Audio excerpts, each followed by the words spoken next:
be in public, and it's just not a good scene, right? It's even as even cheated on my life, and I'm really having a lot of trouble with it. And I'm talking to my family, and this guy, I'm in a relationship with, has been super generous with him. Has always picked up the job, paid for vacations, and helped out around the house, but it's really nice to do. And I go to my family, where we really kind of rough. You've seen it, you've even seen how we talk at dinner, and I'll say, we've never had any trouble with him. He seems like a nice guy. You see, so this is not so much moving the mail or something like that. You can see, this is more subtle. I brought my reality to you. I don't know. I'm not sure about him. I'm having a hard time. No, there's nothing wrong with him. He seems like a nice guy to me. Those little subtle statements also are a way that I could be outside if I do a third party. And many of you, all of you, were in my family, you and other people, I'd say, maybe they're right. It's maybe the problem is me. It's easier for me to say it's me than 7 people that are wrong. Yes. Yeah. That's the difference between the two. And with this tribal gaslighting, is it more common in the scenario you just outlined in a romantic relationship where families are coming together, or are there other scenarios like work environments? Oh, yeah. Work environments are another great example. So work environments get interesting. Work environments are very different than our family of origin, where there might be somebody who's in leadership, right? Someone with a parental figure, and people are trying to win them over and be the golden child or the favorite child, or there could be triangulation, or the gossiping, turning against each other, and all of that. So it's very much all the top notes of the family dynamic. So let's say you're the person who's having trouble with the boss. You're struggling. You're finding the boss to be a difficult moment, whatever it may be. And then you go and others on your team say, Kyle, this is actually a really great place to work. So I don't know what your problem is, but we're all really happy, and we don't see any problem. And you're thinking like, and this is a boss who's tyrannical, cool, but they very well be paying them more, doing something to kind of, or who knows, whatever their issues are, they see the things might be in the right side up to the boss, that has helped their stars, so they find the reality of it, and in a way it props up their reality that the boss is a good guy or good gal, even if the boss is not. So it happens in the workplace all the time. Or you might feel like, wait a minute, that was my idea. I raised it at the meeting. You're all here. It's on the minutes. Look, I'm not saying, no, you did it. Mary raised the idea. And if everyone in the room says Mary raised the idea, well, that's exactly what can happen in work. I can feel the frustration, even in the example. Allow me to play devil's advocate. Suppose Bridget is the producer on that circle, a kinder soul on the planet. Suppose we hire a new person on that circle, and it comes to me and says, Bridget is just the worst. She's terribly tyrannical. And I go to Bridget, I go, what's going on? Bridget goes, this is all I've done is ask her to do X, Y, and Z. Now I go back to this person and I say, look, I know you're upset about this, but this is just kind of how it is here. And if you're going to be upset by Bridget asking you to do something, then this might not be a good workplace for you. I've denied their reality. I feel that they believe Bridget's difficult to work with, but I see no evidence of that from. Okay. Yeah. So now you're getting into this whole area of gaslighting, so it's getting very complicated, like epistemic confirmation of all the boss from long box, which epistemic, so knowledge, epistemology has to do with knowledge, so it's evidence, really. So in this situation, okay, so the situation you've been for, that lady says Bridget's difficult to work with, okay? And the reason she decides Bridget's difficult to work with is because Bridget asked her to do a bunch of things. All right? There's 2 pieces of information. Bridget's difficult to work with. Bridget asked her to do things. And for that human worker, they're equating the 2 things. Okay? Bridget did do her own. Okay? That is the nature of the job. In that person's estimation, Bridget is difficult. I would say you have to hold space for her and say, I can see how you think Bridget's difficult. This is your job.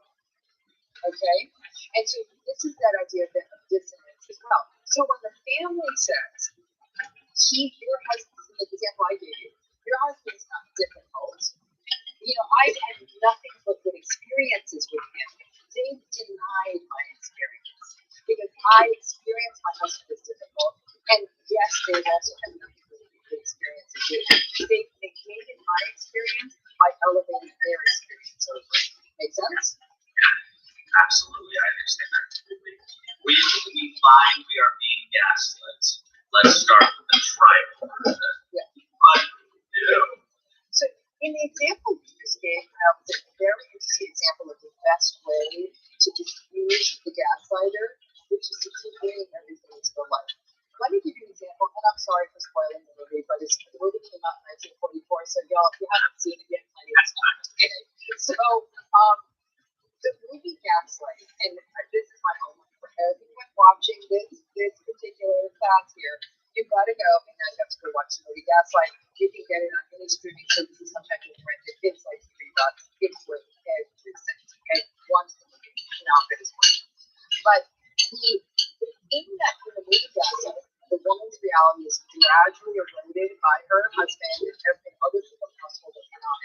But you know what ends up the biggest thing in the gaslight for her? Very simple. One other person from the outside believed her.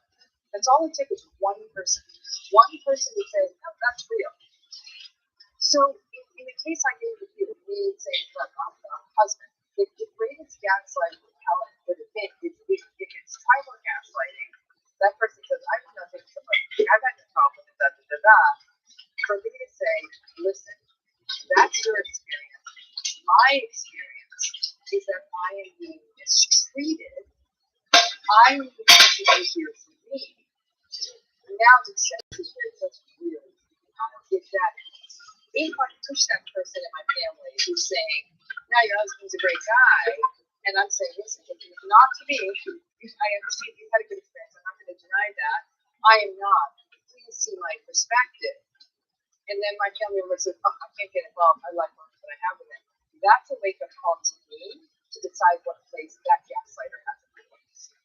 That makes sense? You can start losing people once you start recognizing what they're doing to you. I'm not saying you got to toss all the gaslighters out of your life, but you got to be really careful about the information you bring to them. And the story you gave, that was very interesting, because in that experience, there was two things happening. Gaslighting and manipulation, right? Bridget's awful. Bridget did too much work. Bridget would say, yeah, I did a lot of work. The job, I told her that would be the job. You then realize that she's equating difficulty with getting too much work. You then could say to her, in helping her with her process, yeah, I get that you're finding Bridget difficult. This job does have a lot of work.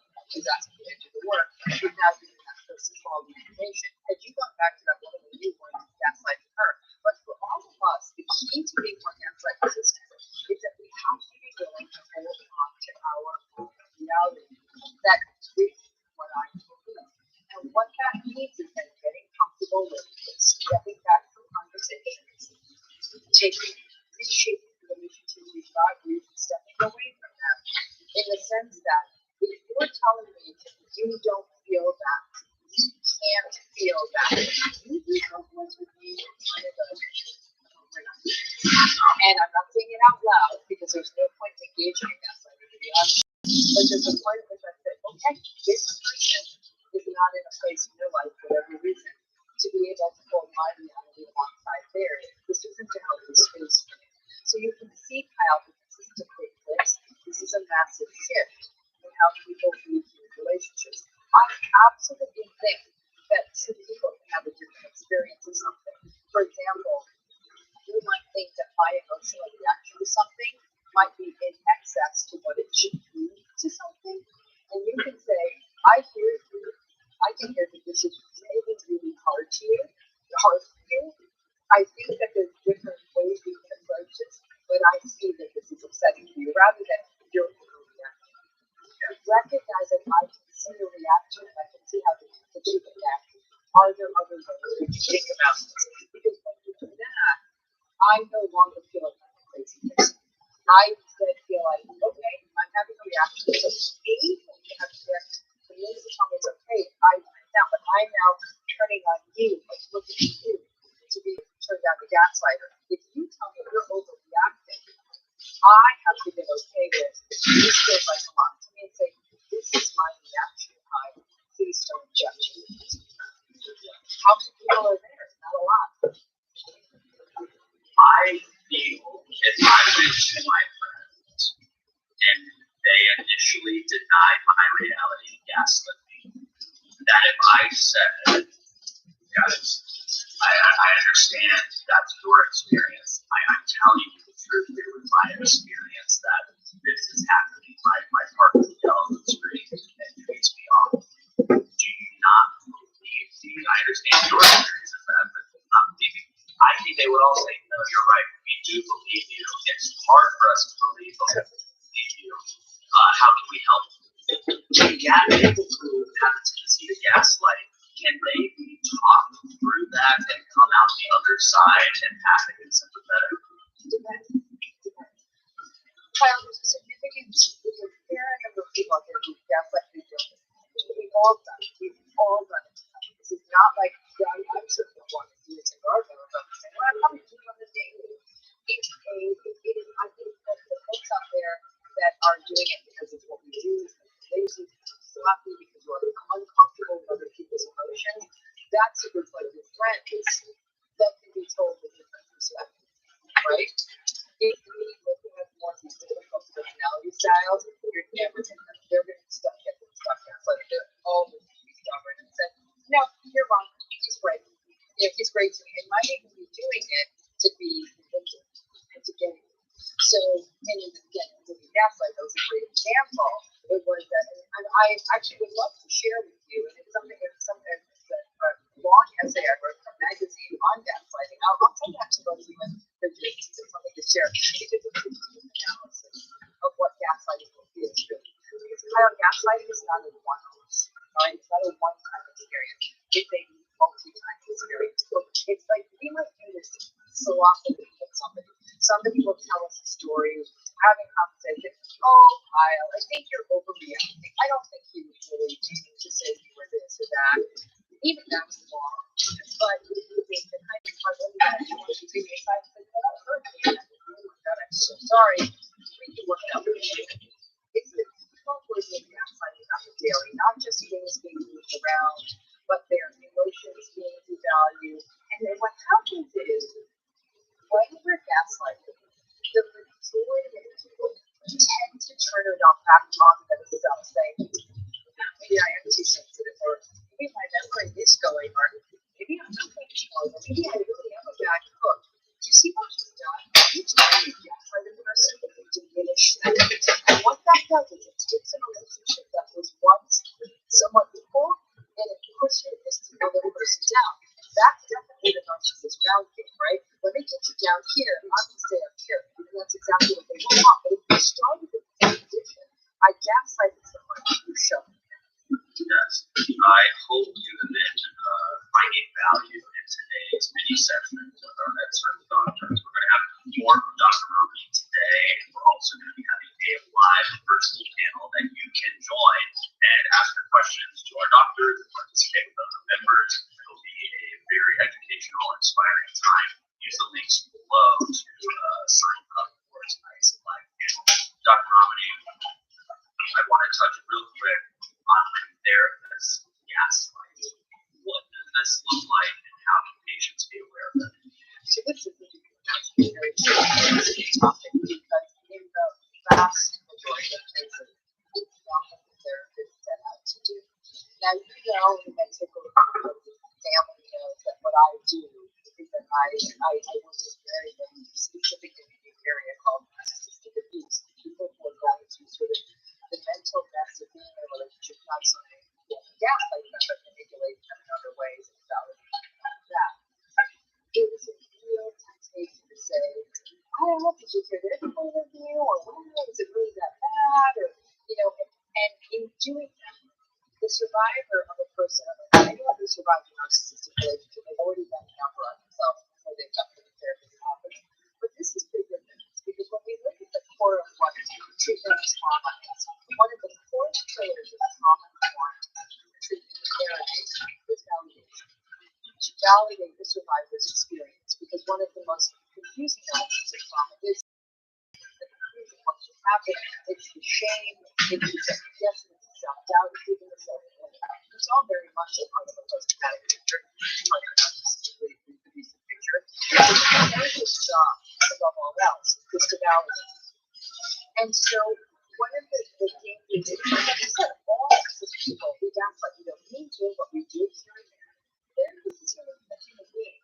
And so it's very, very important that when a client brings something in, that we hear it in their time and space. Like when we receive their story, they receive it in a way. And that's not to say that when my client says they're doing something irresponsible or unhealthy or infringing on someone's life, they can do something like that. But I don't say, yeah, I get why you have to do that. I'm going to say to them, that's not okay.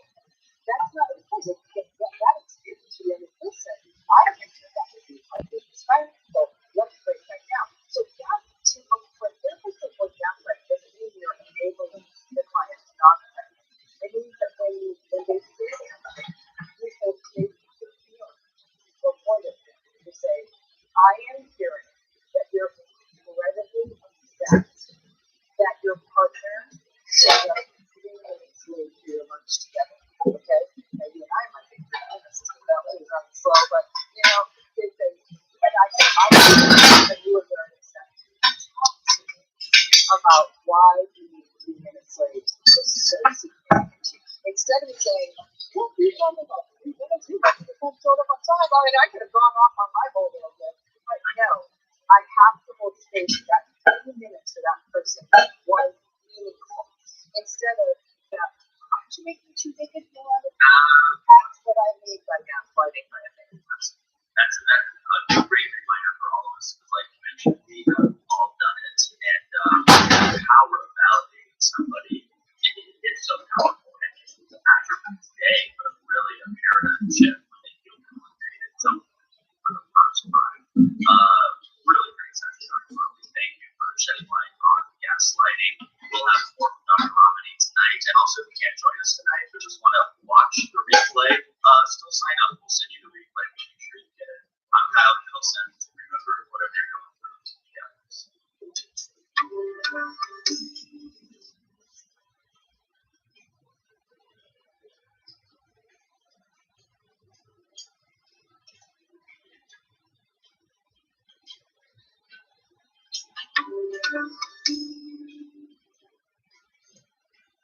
Hi, I'm Kyle Middleton with Text.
Going to talk all about attention deficit hyperactivity disorder, or ADHD.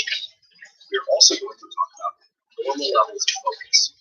What are and how old, whether or not we have ADHD or not, focus, our ability to rule out distraction, to do several things, as well as remember information. We're also going to talk about how we can learn to relax while focusing, which turns out to be a critical component of learning new information and for coming up with new creative ideas. So whether or not you have ADHD or know someone who does, or if you're somebody who feels that they do not have ADHD, but would simply like to improve their ability to focus and be creative, this episode is definitely for you as well. We are going to talk about drug-based tools that are out there. We are going to talk about behavioral tools. We're going to talk about the role of diet and supplementation. And we will talk about new emerging brain-machine interface devices, things like transcranial magnetic stimulation. I don't know what that is. I will explain it to you. These are non-invasive methods for rewiring your brain in order to make focusing more naturally and to teach you how to increase your depth of focus. Now, just a quick reminder, anytime we discuss a psychiatric disorder, it's important that we remember that all of us have the temptation to self-diagnose or to diagnose others. So as I list off some of the symptomology of ADHD, some of that symptomology might resonate. Maybe I have ADHD, or might decide that someone you know definitely has ADHD. However, it is very important that you don't self-diagnose or diagnose somebody else. The clear and real diagnosis of ADHD really should be carried out by a psychiatrist, a physician, or a very well-trained clinical psychologist. There are clear criteria for what constitutes full-blown ADHD. However, many of us have constellations of symptoms that make us somewhat like somebody with ADHD. If you're struggling with focus nowadays, there's a lot more stress, smartphone use, turns out can induce ADHD. We'll talk about that. Well, then, pay attention to the symptomology. You may actually require professional treatment, you might not. Equally important is to remember that some of the terms that we cover, like impulse control, attention, concentration, are somewhat subjective and they can change over time. Sometimes we have a better level of attention than others. We slept or other events going on in our life, or something that we're entirely unaware of. The important thing to remember is that we can all improve our attention capacity. We can all rewire the circuits and make heightened levels of focus more accessible to us. We can do that through multiple types of interventions. We're going to cover all those interventions today. Before we march into the material, I'd like to remind that this podcast is separate from my teaching and research rules and standpoint. It is, however, part of my desire and effort to give zero-cost consumer information about science and science-related tools. Keeping with that theme, I'd like to thank the sponsors of today's podcast. Our first sponsor is Roka. Roka makes eyeglasses and sunglasses that are utmost quality. I've spent a lifetime working on the visual system. I'll tell you that there are many features built into our visual system that allows us to see things clearly, whether or not we are in shade or bright sunlight, etc. A lot of sunglasses have the problem that you have to constantly take them off and put them back on again because it changes in background luminescence of color. Roka sunglasses have solved this problem. It doesn't matter if you're standing in tree shade or a bright light or what have you, you can always see things with perfect clarity. And that shows that they really understand the way that the visual system works, and their eyeglasses are built accordingly. I wear readers at night, so I wear eyeglasses to read at night when I drive at night, and their readers and eyeglasses are terrific as well. One thing I like so much about their eyeglasses, ridiculous, from is the design with optical clarity. If you'd like to try Roka, Roka.com, that's ROKA.com. Also, DEV, about the evening before I go to sleep. Campo, very important. Personally, I love their ribeyes. Okay, it's incredibly important. Turns out to be perfect for your young and we're also going to talk about tools that would allow anyone, whether or not they have ADHD or not, to enhance their level of concentration and focus. ADHD used to be called ADD, attention deficit disorder. We have record of ADD in medical literature dating back to as early as 1904. There's nothing special about 1904. That's just the first time that it showed up in standard medical literature. We have to believe that ADD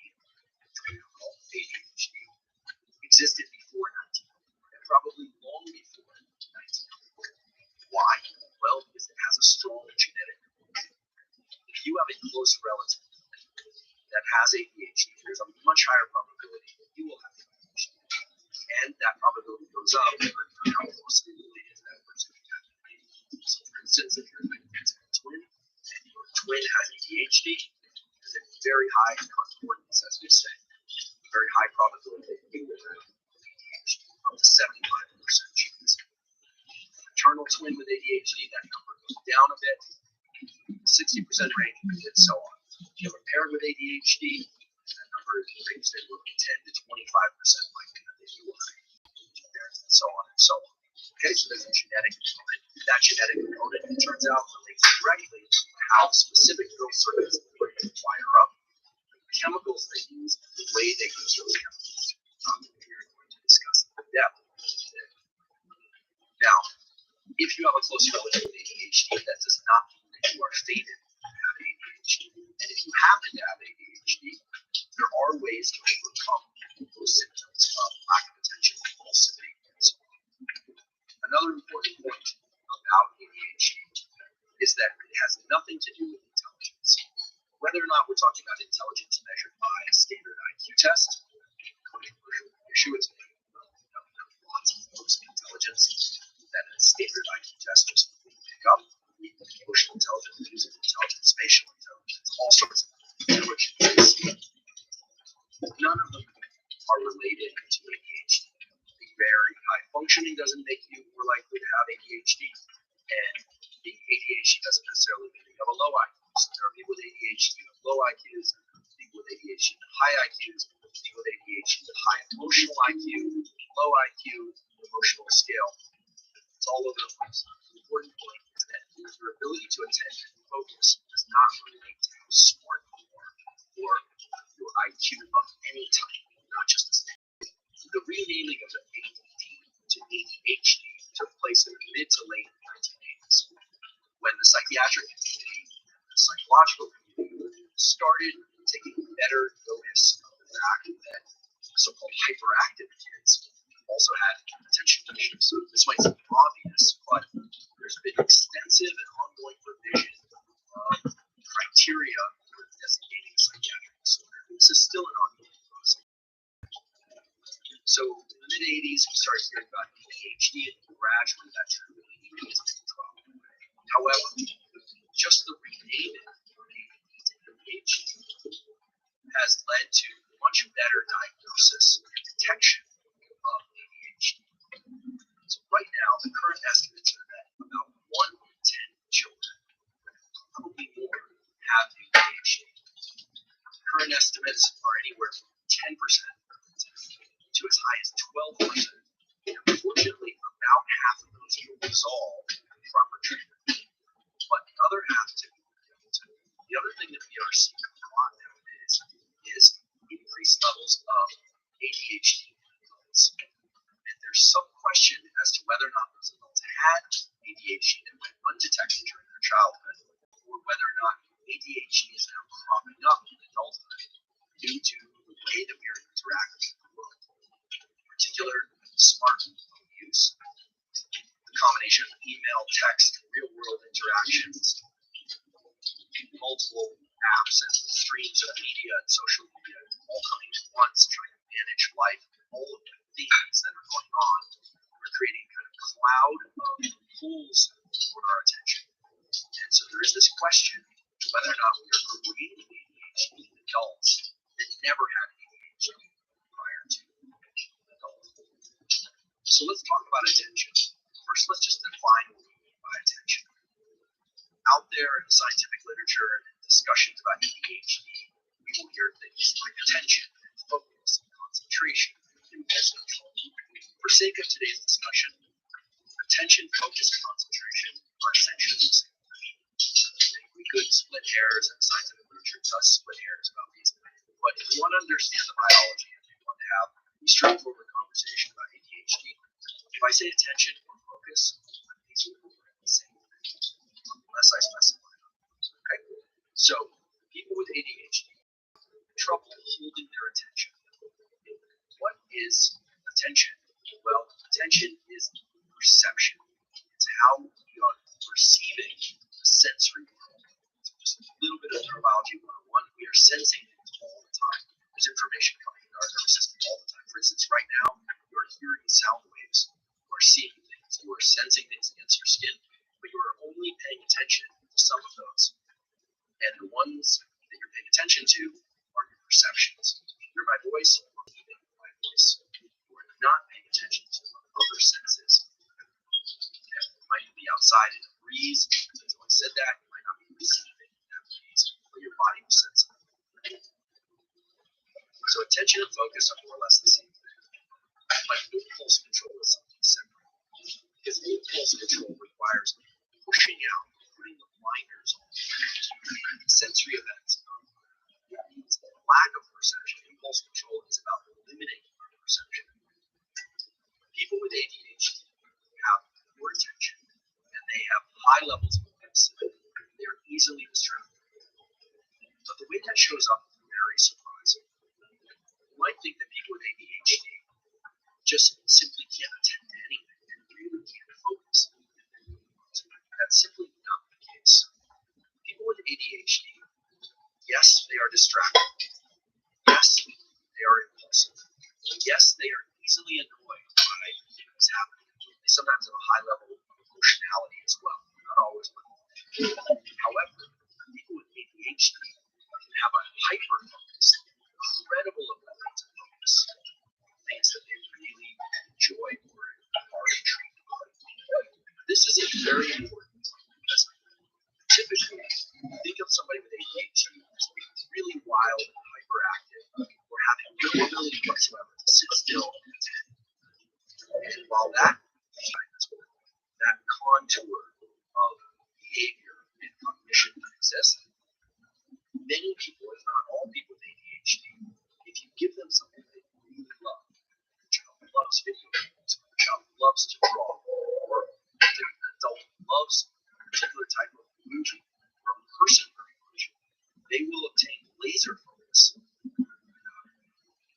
So that tells us that people with ADHD have the capacity to attend, but they can't engage that attention for things that they don't really want to do. And as we all know, much of life, whether or not you're a child or an adult, involves doing a lot of things that you don't want to do. Much of our schooling involves doing things that we're not to do, and sort of forcing ourselves to do it. Attending, you're not super interested in what you're attending to.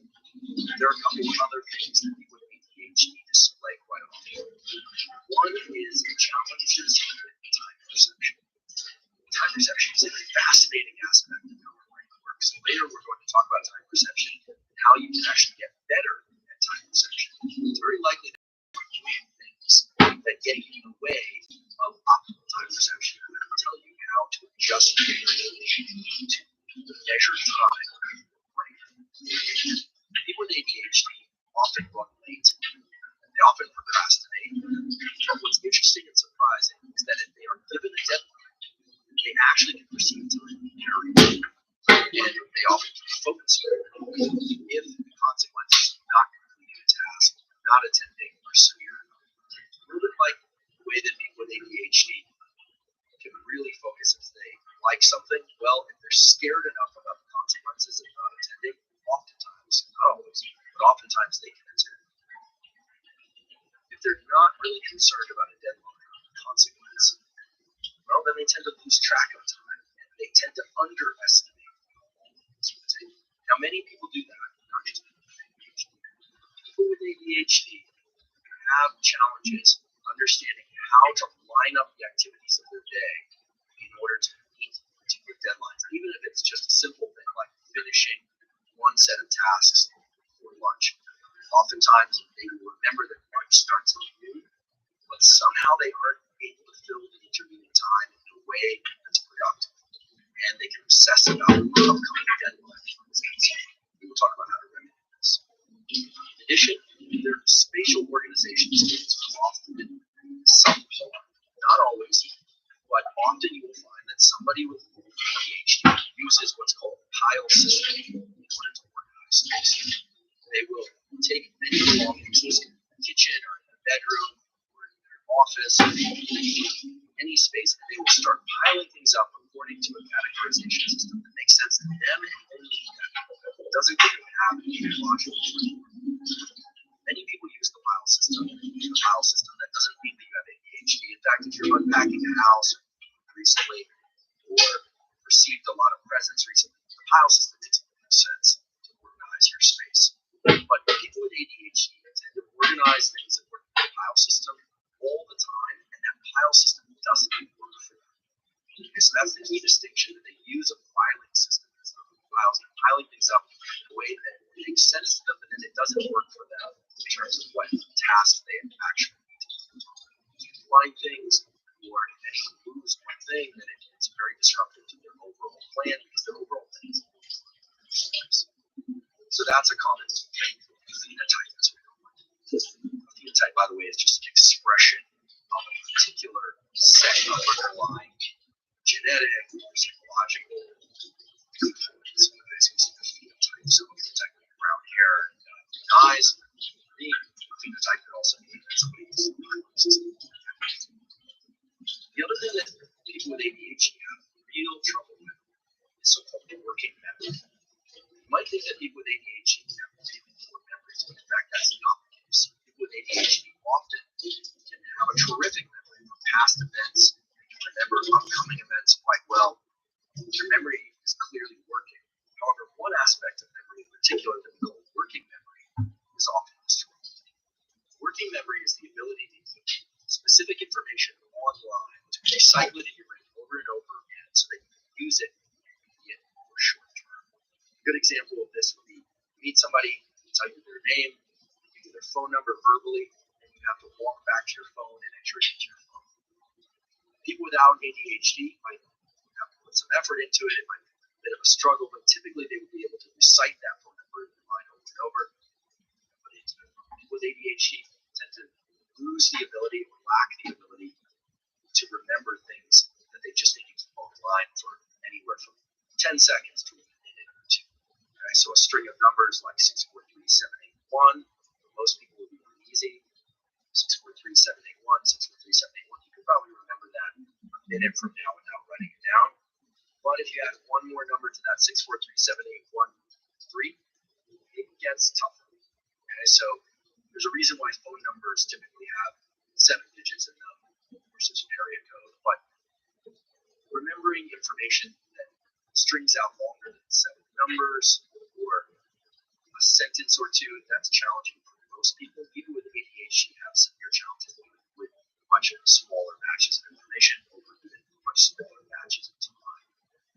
Deficits in working memory are also something that we see in people who have frontotemporal dementia, so the frontal lobes, or age-related cognitive decline. So it will come as no surprise later when we discuss treatments, supplements, and other tools for ADHD. And many of those treatments, supplements, and tools for ADHD are similar to the ones that work for age-related cognitive decline. Okay, so we more or less established menu of items that ADHD tends to have. So have all of them, it's a subset of them. Their severity range from very intense to mild, but in general, it's challenges with attention and focus, challenges with impulse control, get annoyed easily, with impulsivity, can't stay on task, time perception can be off. They use the piling system, or the system that doesn't work well for them in order to organize their things in the physical space. And they have a hard time with anything that's mundane that they're not really interested in. But again, I just want to highlight when ADHD are able to maintain heightened levels of focus and hyper focus, it's exciting.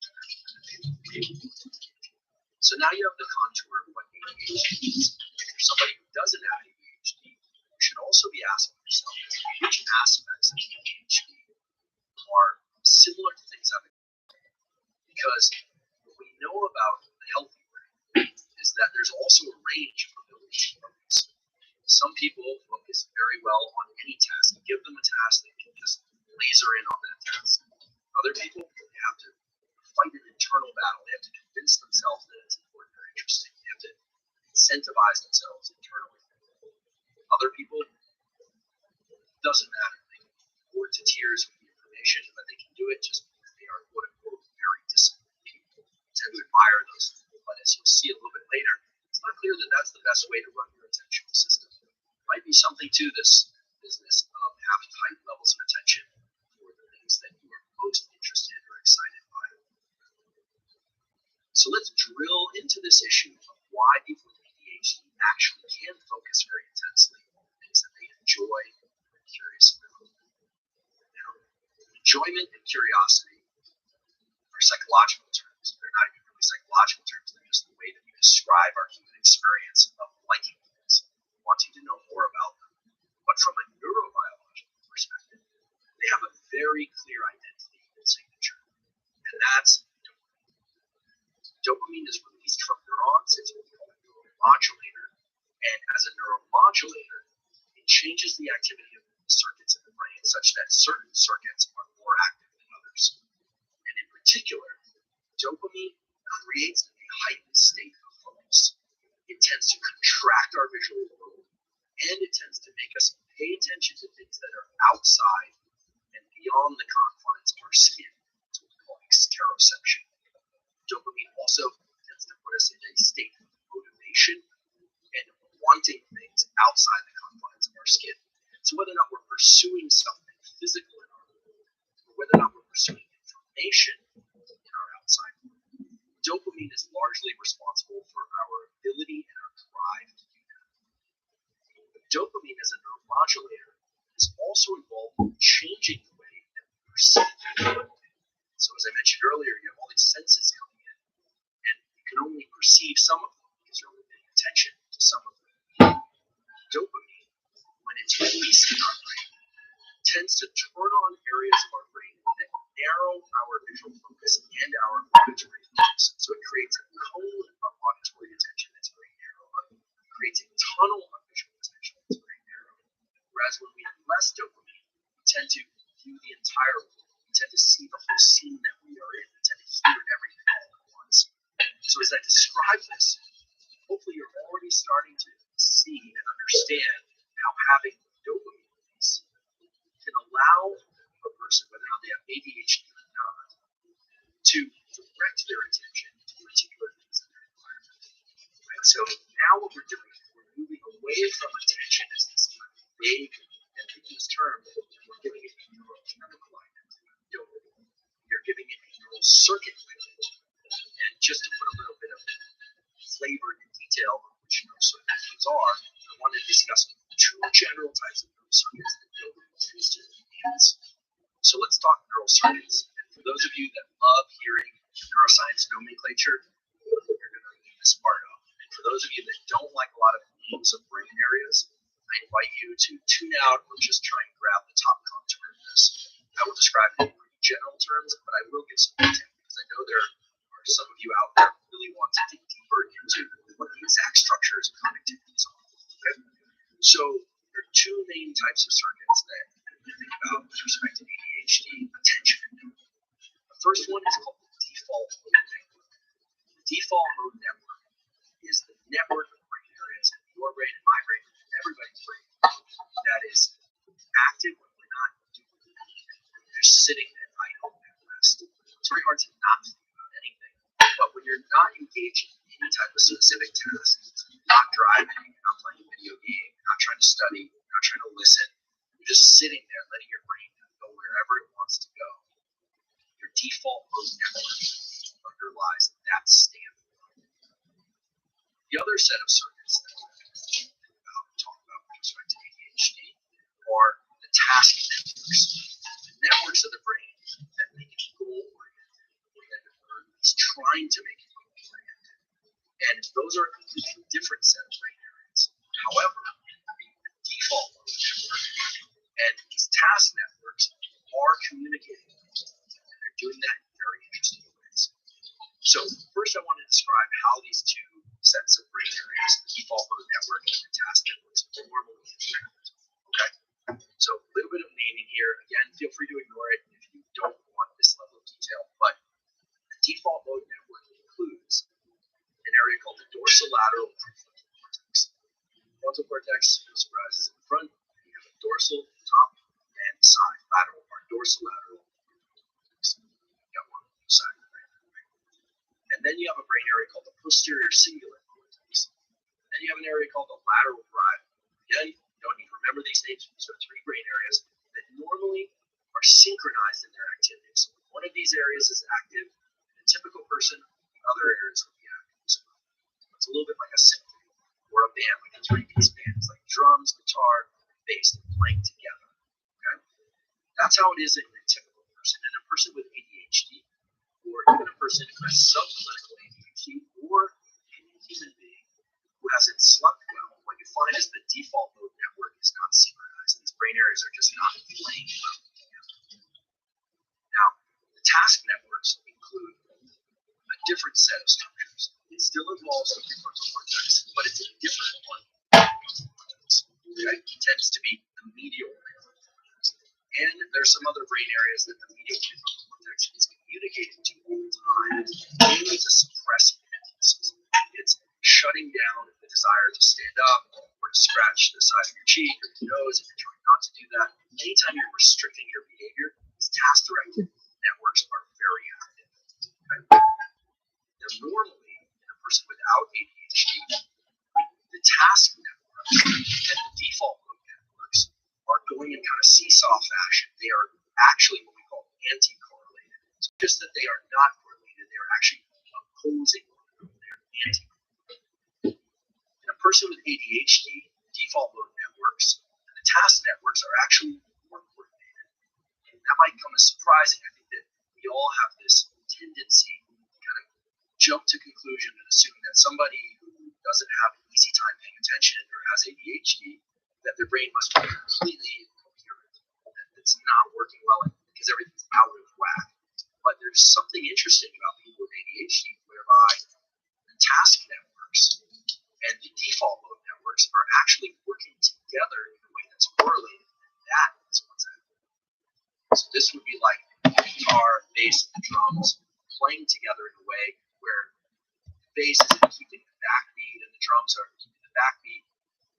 That they're playing together, they're all playing the melodies and harmonies in a way that just doesn't sound right. That's somebody with ADHD. And we can now confidently say, based on brain imaging studies, that when somebody gets better, when they're treated for ADHD, or when they age out with ADHD, as sometimes is the case, that the default mode networks and the task networks tend to become anti-correlated. Okay? So that's the underlying neurobiology. But you'll notice that I didn't mention dopamine at all. What dopamine is doing in this context is dopamine is acting like a conductor. Dopamine is saying this circuit should be active, then that circuit should be active. It should be default mode network, and when the default mode network is not active, then it should be the task network. So it's really acting as a conductor saying you go now, you go now, you go now, you go. And in ADHD, there's something about the dopamine system that is not allowing it to conduct these networks and make sure that they stay what the engineers or physicists or mathematicians would say out of phase to be anti-correlated. Okay, out of phase and anti-correlated, essentially the same thing. These are purposes of this discussion. So that raises two questions. Could it be that dopamine is not at sufficiently high levels, or could it be that dopamine is just doing it all wrong? In other words, is there no conductor, or is the conductor like little tiny toothpicks, and so instruments can't see what they're supposed to do? Can't get the instruction. It's just not loud enough, so to speak. Or could it be that the information is getting out, but the information that's getting out is wrong? The conductor is there, but the conductor isn't very good at the conductor. Now we can gain insight into how the system works and fails, and how to treat it by looking at some of the current and previous treatments for ADHD, as well as some of the recreational drugs that people with ADHD tend to pursue and like. Now, I'm certainly not a proponent of people with ADHD taking drugs recreationally. That's not what this is about.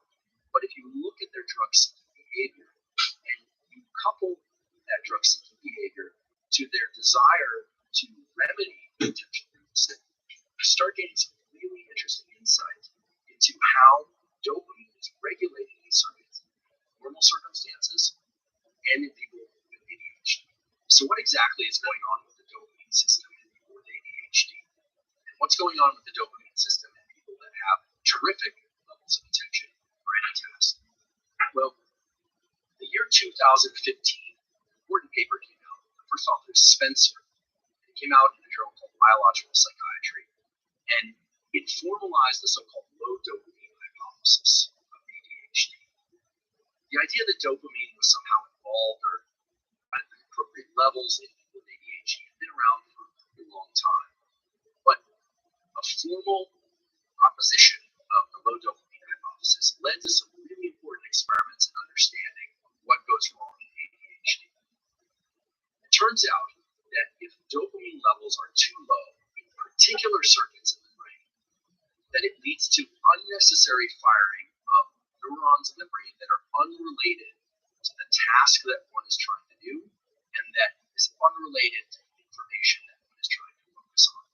So if you think back before, you've got this default mode network and task-related network, and they need to be in this kind of concert of anti-correlation and ADHD, they're firing together. Well, the problem seems to be that when dopamine is low, certain neurons are firing when they shouldn't be. This is like a band, right? We go back to our band, it's a guitar, bass, and a person playing the drums, and it's as if one of those or several of those instruments are playing notes when they should be playing. Right? The pauses in music are just as important as the actual playing of notes. When dopamine is too low, neurons fire more than they should in these networks that govern attention. This is the so-called low dopamine hypothesis. And if you start looking anecdotally at what people with ADHD have done for decades, not just recently since the low dopamine hypothesis has been proposed, but what they were doing in the 1950s, and the 1940s, and the 1960s, what you find is that they tend to use recreational drugs, or they tend to indulge in non-drug stimulants. So things like drinking 6 cups of coffee, or quadruple espressos, or when it was more prominent, smoking a half a pack of cigarettes and drinking 4 cups of coffee a day. Or if the person had access to it, using cocaine as a recreational drug, or amphetamine as a recreational drug. All of those substances that I just described, in particular cocaine and amphetamine, but also coffee and cigarettes, increase levels of multiple neurotransmitters, but all have the quality of increasing levels of dopamine in the brain, and in particular, in the regions of the brain that regulate attention and these task-related and default mode networks. Now, young children, unfortunately, don't have access to those kinds of stimulants most of the time, and those stimulants all have high potential for abuse in adults. So we will talk about the potential for abuse in a few minutes, but if you look at children, even very young children with ADHD, they show things like preference for sugary foods, which also act as dopamine-inducing stimulants. Of course, once they get access to soda pop and coffee and tea, they start to indulge in those. For a long time, it was thought that children with ADHD consume too many sugary foods or drink too much soda, or adults with ADHD would take recreational drugs like methamphetamine or cocaine, or would drink coffee to excess or smoke cigarettes to excess because they had poor levels of attention and because they couldn't make good decisions. They were too impulsive and so forth. And while that certainly could be the case, knowing what we now know about dopamine and the fact that having enough dopamine is required in order to coordinate these neural circuits that allow for focus and quality of speech. An equally valid idea is that these children and these adults are actually trying to self-medicate by pursuing these compounds. When things like cocaine lead to huge increases in dopamine, well, what happens when somebody with ADHD takes that drug? It turns out they actually attain heightened levels of focus. Their ability to focus on things other than things they absolutely care intensely about goes up. Likewise, children who consume anything that increases their levels of dopamine, if those children have ADHD, they tend to be calm. They tend to be able to focus. Now, this is very different than children who do not have ADHD. When they consume too much sugar, they tend to become super hyperactive. When they consume any kind of stimulant, they tend to go wild and run around like crazy. I actually have an anecdote about this just to illustrate it. I have a friend, he has 2 children that are now in their teens and 20s, but when they were little, every time I brought them some chocolate, just as a gift, I showed up at their house, and within 30 minutes, crazy. I mean, they were pretty high energy kids. But they were going bonkers, and that's actually when the mother, my friend at the time, unfortunately still now, looked at the chocolate and realized that it was chocolate with espresso beans, dark chocolate espresso beans. So I was really at fault there. You don't want to give kids dark chocolate with espresso beans, but what you're really seeing, that hyperactivity, that is dopamine. Right? It's the sugar combined with the caffeine in this case, combined with a few other compounds that exist in chocolate that really increase our levels of alertness and our tendency to want to move around a lot. Okay, so dopamine and low levels of dopamine apparently are what's wrong with ADHD. That dopamine hypothesis is what led to the idea that treating people, children and adults included, with dopaminergic compounds would somehow increase their ability to focus. And if you look at the major drugs that were developed and now marketed by pharmaceutical companies for the treatment of ADHD, those drugs have names like Ritalin. Nowadays, it's names like Adderall, Modafinil, and some of the other derivatives. They all serve to increase levels of dopamine, in particular dopamine, in the networks that control task-directed behavior and that coordinate the default mode network and these task-related networks. So many of you have probably heard of Ritalin.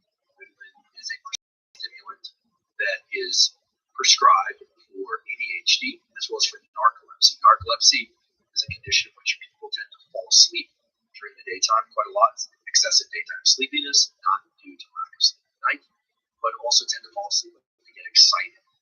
They're really emotionally excited or about those dopaminergic compounds would somehow increase their ability to focus. And if you look at the major drugs that were developed and now marketed by pharmaceutical companies for the treatment of ADHD, those drugs have names like Ritalin. Nowadays, it's names like Adderall, Modafinil, and some of the other derivatives. They all serve to increase levels of dopamine in the networks that control task-directed behavior and that coordinate the default mode network and these task-related networks. So many of you have probably heard of Ritalin. Ritalin is a prescription stimulant that is prescribed for ADHD as well as for narcolepsy. Narcolepsy is a condition in which people tend to fall asleep during the daytime quite a lot. It's excessive daytime sleepiness, not due to lack of sleep at night, but also tend to fall asleep when they get excited. They're really emotionally excited or about to eat or any other kind of activity that would normally get somebody really aroused and alert. People with narcolepsy tend to fall asleep or they tend to be what's called cataplectic. They tend to sort of go limp in the muscles. So it's this invasion of sleep into the daytime. It's dysregulated by emotion. You can imagine why a stimulant, something that would wake you up, make you really focused and motivated, would be a good treatment for narcolepsy. Adderall also is used to treat ADHD and to treat narcolepsy. Things like Modafinil, also used to treat ADHD and narcolepsy. So very sensitive anemia. So what are the differences and similarities between these drugs? What can that tell us about ADHD? Well, Ritalin was one of the first generation drugs that was prescribed for ADHD in order to deal head on with this dopamine hypothesis, this idea that in ADHD, dopamine levels are too low. Nowadays, Adderall is the typically prescribed drug for ADHD. That has to do with some of the so-called pharmacokinetics, the rate at which those drugs enter the system and how long they last in the system. So, for instance, Ritalin was a drug that was packaged into various time-release formulas, whereas initially Adderall was only released in a form that had a very short life, so meaning that it wasn't in the bloodstream very long, it didn't affect the brain for very long, and so the dosages can be controlled in a more typical way. Without going into a lot of tangential detail, as you all know, at different times of day, you tend to be more or less alert. So a long, sustained release drug, while that might sound like a really terrific thing, if that drug is making you more alert, it's released across very many hours of your day, there might be periods of your day when you feel too alert, periods of your day when you feel just right, and periods of your day when you wish that you were more alert. These are some of the pharmacokinetics, kinetics of the movement of the different compounds within the bloodstream and brain that you could imagine in a very real way would impact whether or not someone would feel really good on one of these drugs or whether or not take a step back for a second and just ask, what are these drugs? We know they increase dopamine, but what are they really? Well, Ritalin, also called methylphenidate, is very similar to amphetamine, speed. It's typically called speed, street drug nomenclature. Adderall, which goes by various other names, okay? So Adderall, Adderall XR, Midasis, things like that. Adderall is basically a combination of amphetamine and dextroamphetamine. Now, some of you probably realize this, that Adderall is amphetamine, but I'm guessing that there are a good number of you out there, perhaps even parents, kids, that don't realize that these drugs like cocaine and methamphetamine, which are incredibly dangerous and incredibly habit-forming and have high potential for abuse, well, the pharmaceutical versions of those are exactly what are used to treat ADHD. They're not exactly like cocaine or methamphetamine. They are structurally and chemically very similar, and their net effect in the brain and body is essentially the same, which is to increase dopamine primarily, but also to increase levels of a neuromodulator called epinephrine or norepinephrine. So noradrenaline, those names are the same. And to some extent, to increase levels of serotonin in the brain and blood, but not so much serotonin. That's just kind of a small smidgen of effect. Okay, so dopamine way up, norepinephrine and adrenaline way up. So that's motivation, drive, focus, energy, and to some extent, a little bit of serotonin, which is really more about feeling calm and relaxed. And you can imagine why that would be a good balancing effect for dopamine and norepinephrine. So what I'm essentially saying is that the drugs that are used to treat ADHD are stimulants, and they look very much like, in fact, nearly identical to some of the so-called street drug stimulants that we all hear are so terrible. However, I do want to emphasize that at the appropriate dosages and working with a quality psychiatrist, neurologist, or family physician, does have to be a board certified MD that prescribes these things. Many people with ADHD achieve excellent relief with these drugs. Not all of them, but many of them do, especially if these treatments are started early in life. So now, knowing what these drugs are, I want to raise the question of why prescribe these drugs. I mean, everyone has to make a decision for themselves or for their child as to whether or not they're going to take these things or not. I also want to acknowledge that many people out there, many people are taking these drugs even though they have not been clinically diagnosed with ADHD. When I say these drugs, I'm specifically referring to Ritalin and Adderall and modafinil, but more typically it's Adderall. Okay? People using cocaine and amphetamine for recreational purposes, that's a completely different beast, and it is indeed a beast, and it's something that I strongly discourage. However, I'm aware that up to 25% of college students, and perhaps as many as 35% of all individuals between the ages of 17 and 30 are taking Adderall on a regular or semi-regular basis in order to work, in order to study, and in order to function and focus in their daily life, even though they have not been diagnosed with ADHD. There's a whole black market for this. They're getting prescriptions.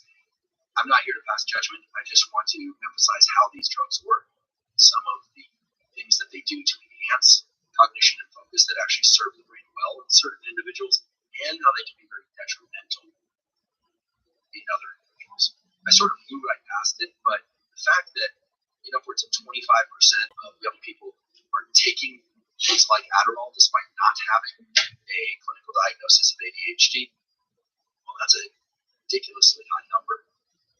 A few years ago, it was estimated that Adderall use and Ritalin use without diagnosis of ADHD was second in incident only to cannabis.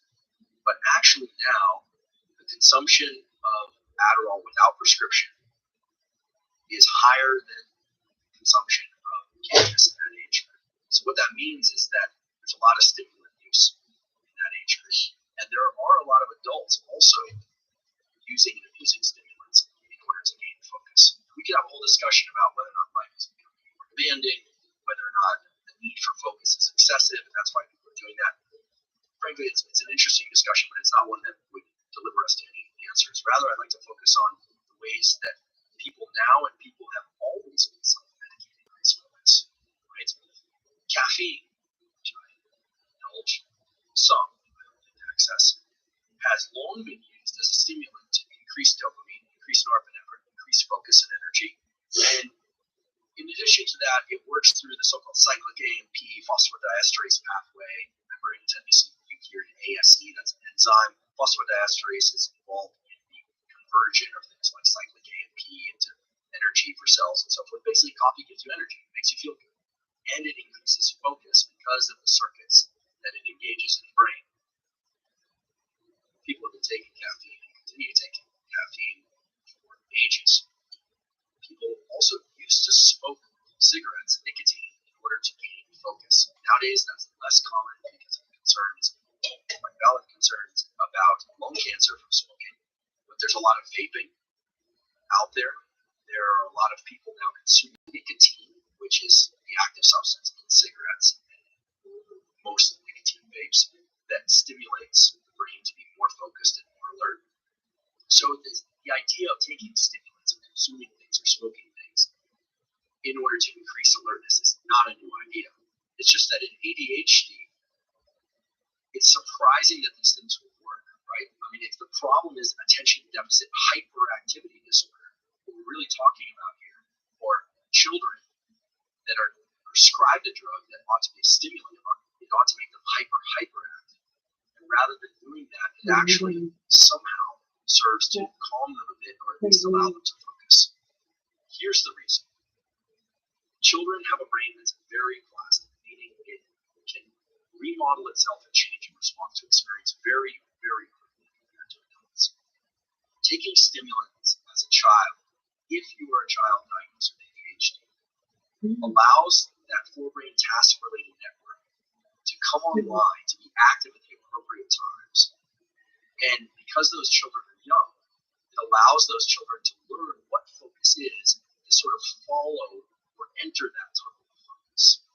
Now, by taking a drug, it's creating focus artificially. It's not creating focus because they're super interested in something. It's chemically inducing a state of focus. And let's face it, a lot of childhood and school and becoming a functional adult is about learning how to focus even though you don't want to do something. In fact, when I was in college, I had this little trick that may or may not work for some of you, which is if I couldn't focus on the material I was trying to learn, I would delude myself into thinking that it was the most interesting thing in the world. I would just kind of lie to myself and tell myself, okay, this, and I will mention the subjects.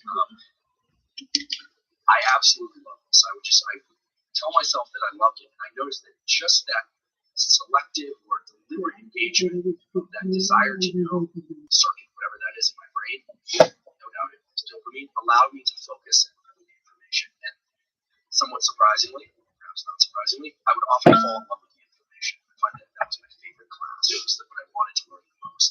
So that's one way you can do it artificially, but kids with ADHD, they can't do that, right? They're told to sit still, and they end up getting up 11 times. They're told that they can't speak out in class, or that they have to remain in their seats for 10 minutes, just despite their best effort, they simply cannot do it. They're highly distracted. So what are we to make of this whole picture? That we need more dopamine, but these kids with ADHD, they're getting their dopamine by way of a drug, which is, for all the world, amphetamines, right? It's speed. That's really what it is. What are the long-term consequences? What are the short-term consequences? And what should we make of people taking these drugs without a clue? What are the consequences there? Well, in order to get to some of those answers, I went to one of my colleagues. This is a colleague that I've actually known for a very long time. I was their teaching assistant when they were undergraduate. They went on to get an MD medical degree as well as a PhD and become a pediatric neurologist that specializes in the treatment of epilepsy and ADHD in kids of all ages, from age 3 to 21. That's the age range, and has extensive knowledge in this. And what makes them particularly interesting, for sake of this discussion, is that they have a child, a young boy, who's now showing signs of ADHD, and they are on the threshold of trying to decide whether or not they will prescribe Adderall or something similar. So we had a discussion about this, and prior to learning that their child may have ADHD, I asked the following question. First of all, I asked, what do you think about giving young kids amphetamine? And their answer was, on the face of it, it seems crazy, but provided that the lowest possible dose is used, and then that dosage is modulated as they grow older and develop those powers of attention, their observation was that they've seen more kids benefit than not benefit from that. I'm certainly not saying what people should do. You obviously have to go to a doctor because, as I would say, doctor prescribe anything, professors or the best things. Here I'm professing that you talk to your doctor if you're considering giving Ritalin or Adderall or any type of stimulant to your child, of course. What could be more important than health of your child? But it's a very interesting answer because typically we hear yes, medicate or don't medicate. Rarely do we hear that the medication should be adjusted across the lifespan and in any particular kind of way. Now, the fact that this person, this now friend of mine and colleague of mine, has so much expertise in the way that the brain works and is considering putting their child on such medication, I said, why would you wait until your kid reaches puberty? We know that in boys and in girls there are increases in testosterone and estrogen during puberty that dramatically change the way that the body appears, but also that dramatically change the way that the brain functions. In particular, we know this, that puberty triggers the activation of so-called frontotemporal task-related executive functioning. That's just fancy science speak for being able to focus, being able to direct your attention, being able to control your impulses. Look at a small child, look at a puppy, and then look at an older child, look at a dog. Very different levels and patterns of spontaneous behavior. Don't move around a lot. They're shifty. This is how it goes. Bad, it might be, but they don't have to be able to do something bad. They fidget a lot. So puppies, everything's a stimulus. As animals and humans get older, they learn how to control their behavior and sit still, listen, focus, do anything they want to. So giving a drug that allows a child to access that stillness early on, it's thought will allow them to maintain that ability as time goes on. But I decided to push a little bit further. I said, well, why would you do it now as opposed to during puberty or after puberty? And their answer was very specific and I think very important. What they said was, well, neuroplasticity is greatest in childhood, tape off after about age 25. But neuroplasticity from age 3 until age 12 or 13 is exceedingly low. And they're right. When you sit back and you look at the literature on neuroplasticity, you say childhood plasticity, young adult plasticity is much greater than adult plasticity, but that early childhood plasticity is far and away the period in which you can reshape the brain at an accelerated rate. So this lines up really well with the clinical literature, not surprisingly for a clinician, that early treatment is key. If you have the opportunity to work with a quality physician and treat these things early, these drugs can allow these frontal circuits, these task-related circuits, to achieve their appropriate levels of function and for kids to learn how to focus in a variety of different contexts. Now, is that the only thing that they should be doing? Of course not. So the next question I asked was, what should we make of all this diet stuff, right? I've heard before that the so-called elimination diet, or ingesting no sugars, or no dairy, or no gluten, all of these things have been reported to improve symptoms of ADHD. And people and parents with ADHD go to fanatic lengths to try and find the exact foods that are causing problems and the exact foods that the kids can eat in order to try and get their brain wired up correctly and to avoid lifelong ADHD. The answer was really interesting. Before I tell you the answer, I want to tell you the studies and the data related to this question of whether or not food and the constellation of foods that one avoids and will eat has anything to do with our levels of attention, in particular whether or not that can be used as a leverage point to treat ADHD. So you can imagine the challenges of exploring the role of diet and nutrition in any study, but especially in the study on ADHD. Why? Well, because as I mentioned before, children with ADHD, and it turns out adults with ADHD, tend to pursue sugary foods or any types of food that increase their levels of dopamine. They are naturally drawn to those foods whether or not they realize it or not, presumably as a way to try and treat their lack of focus and So in this study that I'm about to share with you, there was no drug treatment. It was just a study manipulating diet. And it involved 100 children, 50 in the so-called elimination diet group, the special diet where certain foods were eliminated, and 50 in the so-called control group. However, being a well-designed, randomized, controlled trial, the study also included a crossover, meaning where the kids would serve as their own control group at a certain portion of the study. So there would be one group where they eliminated certain foods, and then after a period of time in the study, they would swap to the other group. This is a powerful way to design a study for reasons that you can imagine, because you start to eliminate changes and effects due to individual differences. In any case, 100 children total, 50 in each group at any one period of time. And the effects that they observed were extremely dramatic. In the world of statistics and analysis of scientific data, we talk about p-values, probability values. What's the likelihood that something could happen according to chance? And typically the cutoff would be something like p less than 0.05. That's less than 0.05 chance, essentially, of the effect being due to chance. However, in this study, every single one of the effects is p less than 0.0001. Very, very infinitesimally small probability that the effect observed would be due to chance. So what were these effects? These effects were enhanced ability to focus, less impulsivity, even less tendency to move when trying to sit still. So everything from mental focus to the ability to control their bodies improved when they were in the elimination diet. What was eliminated? Well, the elimination diet in this particular study was a so-called oligoantigenic diet. It was a diet in which each kid took a test to determine which foods they had antibodies for, meaning that they were mildly allergic to.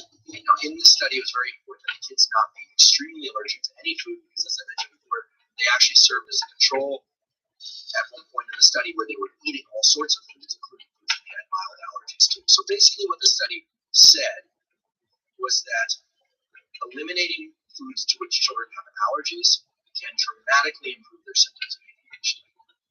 And this study, not surprisingly, because it was published in such a high-quality journal, Lancet, etc., on subjects, set the world on fire. People were extremely excited about these results because here, in the absence of any drug treatment, there was a significant improvement in ADHD symptoms observed.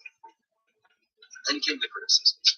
So many papers were published after this, specifically dealing with reanalysis of these data. And I want to be fair in saying that the data in the paper look good, but there are criticisms of the overall structural design of the study. I don't want to go into all the details exactly because it gets really nuanced about some of the statistics and the way that one examines these types of data.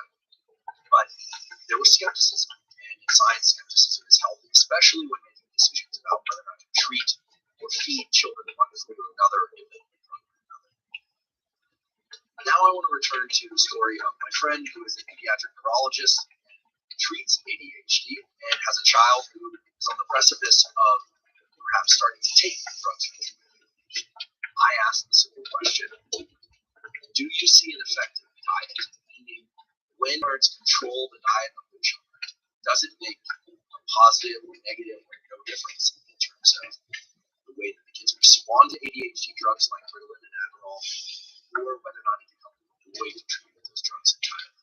Her response was very straightforward. She said, elimination of simple sugars has a dramatic positive effect. She's observed that over and over and over again, many dozens, if not hundreds, of patients. Now, that's not a peer-reviewed study. That's a statement that I'm making to you anecdotally, but it's a highly, highly important one. I said, what about these elimination diets?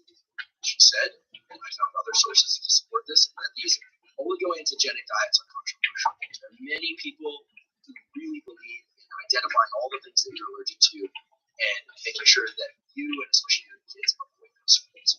However, there's another camp that's starting to emerge in the peer-reviewed scientific literature, showing that when kids are not exposed to certain foods, particularly nuts and things of that sort, they develop allergies to those foods, and then when exposed to them later, they cause real problems. So there's a whole galaxy of discussion and controversy and outright fighting about allergies in kids and whether or not the oligoantigenic diet is. However, out of the 4 neurologists and psychiatrists that I spoke to about ADHD in preparation for this, every single one said children with ADHD, as much as possible, should be encouraged to avoid high sugar and simple sugar foods of those kinds. And if they can find particular foods that exacerbate their symptoms, obviously eliminating those foods is beneficial. And foods that exacerbate their symptoms will change over time. So I don't like giving a complicated answer, but I also don't like giving a complete answer. What this tells me is that children, especially young children who have ADHD, should probably not eat much sugar, in particular simple sugars. In addition to that, exploring whether or not they have existing allergies to foods they've already consumed might be a good idea. At least that's what this paper, the Pelser et al. Lancet paper, seems to speak to. And I should mention that that paper was published in 2011. Since then, there have been many dozens of studies exploring the same thing, as well as meta-analysis of all those data. And it does appear that diet can have a highly significant role in eliminating or at least reducing the symptoms of ADHD. So much so that some of the children are able to not take medication at all, or eventually wean themselves off medication as young adults. One interesting question is whether or not adults should modify their diet in order to increase their levels of focus if they're already having normal levels of focus but would like more, or would like to reduce existing adult ADHD. That's an interesting and even more controversial topic. It brings us right into the realm of what are called omega-3 fatty acids. I've talked many times on this podcast about the known benefits of omega-3 fatty acids, in particular in getting like 1 gram, 1,000 milligrams or more, which is 2,000 milligrams each day of so-called EPA component of omega-3 fatty acids, known to have antidepressant effects, mood elevating effects, known to have important effects in protecting the cardiovascular system. It's now clear that the immune system also benefits. That omega-3 fatty acids that include a gram or more of EPAs are very beneficial. Typically, that's done through fish oil. Fish oil is most cost efficient for capsule forms. Those of you know fish oil, you can ingest this through other means. You can get it from certain algae or krill, etc. You have to make it compatible with your particular diet, whether you're vegan or vegetarian or omnivore, etc. Omega-3s have been shown to have all these positive health benefits. Do they have the positive effects on focus and attention? The answer is you can find studies that support that statement. And the effects are significant, but the effects are modest. You can also find studies that show no effect. However, much like with omega-3s and antidepressants, whereby ingestion of omega-3 fatty acids of a gram or more of EPA per day allows people with major depression to get away with taking lower doses of antidepressant medication. It does seem that ingestion of omega-3 fatty acids in adults that include EPAs of 1,000 milligrams or more can allow adults with ADHD or mild attention deficit issues to function well on lower doses of medication, and in rare cases to eliminate medication. So what this says is, once again, that the omega-3 fatty acids are beneficial. Will they cure or eliminate ADHD? I think it's safe to say they are playing a supportive, or what we call a modulatory role. Just like good sleep plays a supportive and modulatory role for essentially everything. Your immune system, your ability to think, your ability to regulate your emotion, it's modulating the process. This component of modulation is extremely important to highlight. I think I want to spend a moment on it because this is especially important in the context of ADHD and all the information that's out there. There are biological processes that are mediated by particular compounds like dopamine. So, for instance, the ability to feel motivated to attend to focus is mediated by the circuits in the brain that release. However, attention is also modulated by how rested you are. If you want to eliminate your ability to think well at all, just stay up for 2 minutes and listen at all. Right? If you do that, you will have modulated the circuits in the brain that respond to various things, and you will be highly distracted. You will be But that doesn't mean that sleep mediates focus and attention. It modulates it indirectly. Likewise, I think these are omega-3 fatty acids, particularly the EPAs, which are so beneficial for mood and apparently also for attention. They don't directly mediate attention. What they do is they modulate those circuits. They make dopamine more available. They make whatever dopamine is available more likely to bind to the various receptors that are present on neurons and so forth. And I think this is very important because likewise, diet, any discussion about nutrition has to include this framework of is the diet, the elimination diet, whether or not it's some other diet or esoteric diet, ketogenic diet, is it modulated, mediated in the process? And most likely, in the context of ADHD, it's modulating that process. So if the ADHD is mild, or if it's caught early, or if it's in conjunction with pharmacology, with a prescription treatment, well, then it might help guide the child or adult to a better place in being focused. But it's not going to be the switch that flips everything. Now, that does not mean that consuming the wrong foods, sugary foods, or foods that you have to be allergic to is a good idea. It will still be detrimental. So I hope that conceptual framework helps, because if you go online, if you're somebody with ADHD or not, you are going to be bombarded with an ADHD diet, the oligoangelic diet, the elimination this supplement, that EPA. I think it's very important to understand whether or not you're talking about something mediating the process or modulating the process. Now, drugs like Ritalin, drugs like Adderall, they are tapping into the circuitries and the neurochemistries that mediate attention and focus. They are not the only alternatives, the only choices for treatment of these circuits and enhancement of the circuits for focus. I'm going to talk about other alternatives and some behavioral alternatives that are not very well known, but are very, very effective in a few minutes. But I really want to make this clear distinction between modulation and mediation, because it's vital for anyone that's trying to modulate or mediate anything. If any of you are interested in this oligoantigenic diet as it relates to ADHD, and you want to explore a recent study besides that classic 2011 Lancet study that's rather controversial, there's a paper that was published in Frontiers in Psychiatry just last year, 2020. The title of the paper is Oligoantigenic Diet Improves Children's ADHD Rating Scale Scores Reliably in Added Video Rating.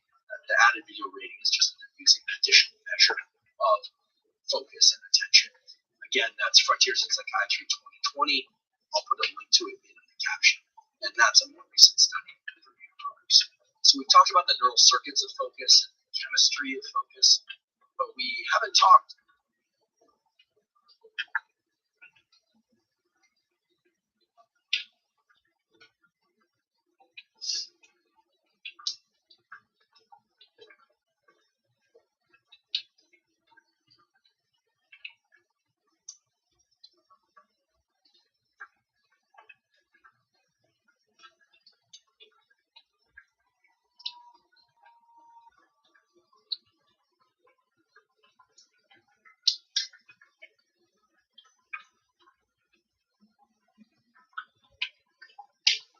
starts to attack things that are not me. Right, pretty easy. Turns out that I got a bump ticker and I need a heart transplant. So what I'm going to do is I'm going to get a heart transplant. And in order for my immune system to not destroy the transplanted heart because it comes from another person, I have to take immunosuppressive medication. Now this begs the question, am I now dependent on immunosuppressive medication? Like, sort of, right now. Like, I guess I can stop taking it. So this is the key thing to understand. Medication is there to accomplish a particular goal. That's really the beginning and the end of it. Right? We'll add a little bit of nuance in a second. But in terms of like whether you're going to become quote unquote dependent on a particular psychiatric medication, the first question is causes the other. And why is that? It's because growing up with ADHD, my doctor just told me I've become dependent on ADHD medication. What does that even mean? I got off the phone with my doctor just now to get my Adderall prescription refilled. During the call, he asked me, do you take it every day or as needed? So I told him honestly, I take it every day because I need it every day. My ADHD doesn't just finish, but on the odd day that I forget to take it, I do just fine. It's when I forget for multiple days that it becomes an issue. And he said, it sounds to me like you've become dependent on stimulants. Okay. So I told him that I actually was planning on visiting a proper psychiatrist. My prescription was given by a people, and seeing about altering my prescription, maybe a non-stimulant would work or a lower dosage. And he replied, no, stimulants work best for ADHD symptoms. So now I'm very confused as to what he's going on about, to be honest. I shouldn't take my medication if I don't need it, because I'll become dependent on stimulants, but I also need to take stimulants because it helps me most, therefore making me dependent. It's really confusing logic, and I don't know how I feel about it. He didn't really elaborate either. No concerns about my blood pressure or anything. He just said, hey, you're dependent, just letting you know your prescription is ready for you to pick up. It's just really confusing, and I'm paranoid about my health as it stands. So this is really tough, because especially if you've got ADHD, like anyone who's taking psychiatric medication usually has a concern that they're going to become dependent on it. I've seen this whether people have OCD, whether they have major depressive disorder, whether they have bipolar disorder, whether they have ADHD. People are afraid of becoming dependent on medication. And then sometimes you'll have clinicians who will be like, oh yeah, you're dependent on this medication. And the doctor is telling you this. That's kind of terrifying. Isn't dependency on medication like a bad thing? And then you're like not really sure. And sometimes you'll even ask your doctor, like, hey, like, is there some way to get off the medication? And they'll say, like, no, this is the most effective treatment. So I disagree with a lot of what this GP says. I'm pretty sure the evidence backs me up better than it backs the GP up. We'll talk about that for a second. But what I'd love to do is talk to you all today about what medication dependence means. Is it okay? Is it not okay? And how people wind up being dependent on medication. Is that scary? So the first thing to understand is that the reason we prescribe medication is to sustainably help people, right? So I'm going to ask y'all a question. Let's say I have a heart transplant, and as part of my heart transplant, I have to take immunosuppressive medication every single day. Why do I have to take immunosuppressive medication? So let's do it quick. John's basic physiology and transplant rejection. Not what y'all were expecting today, but let's explain this first. So I have a body.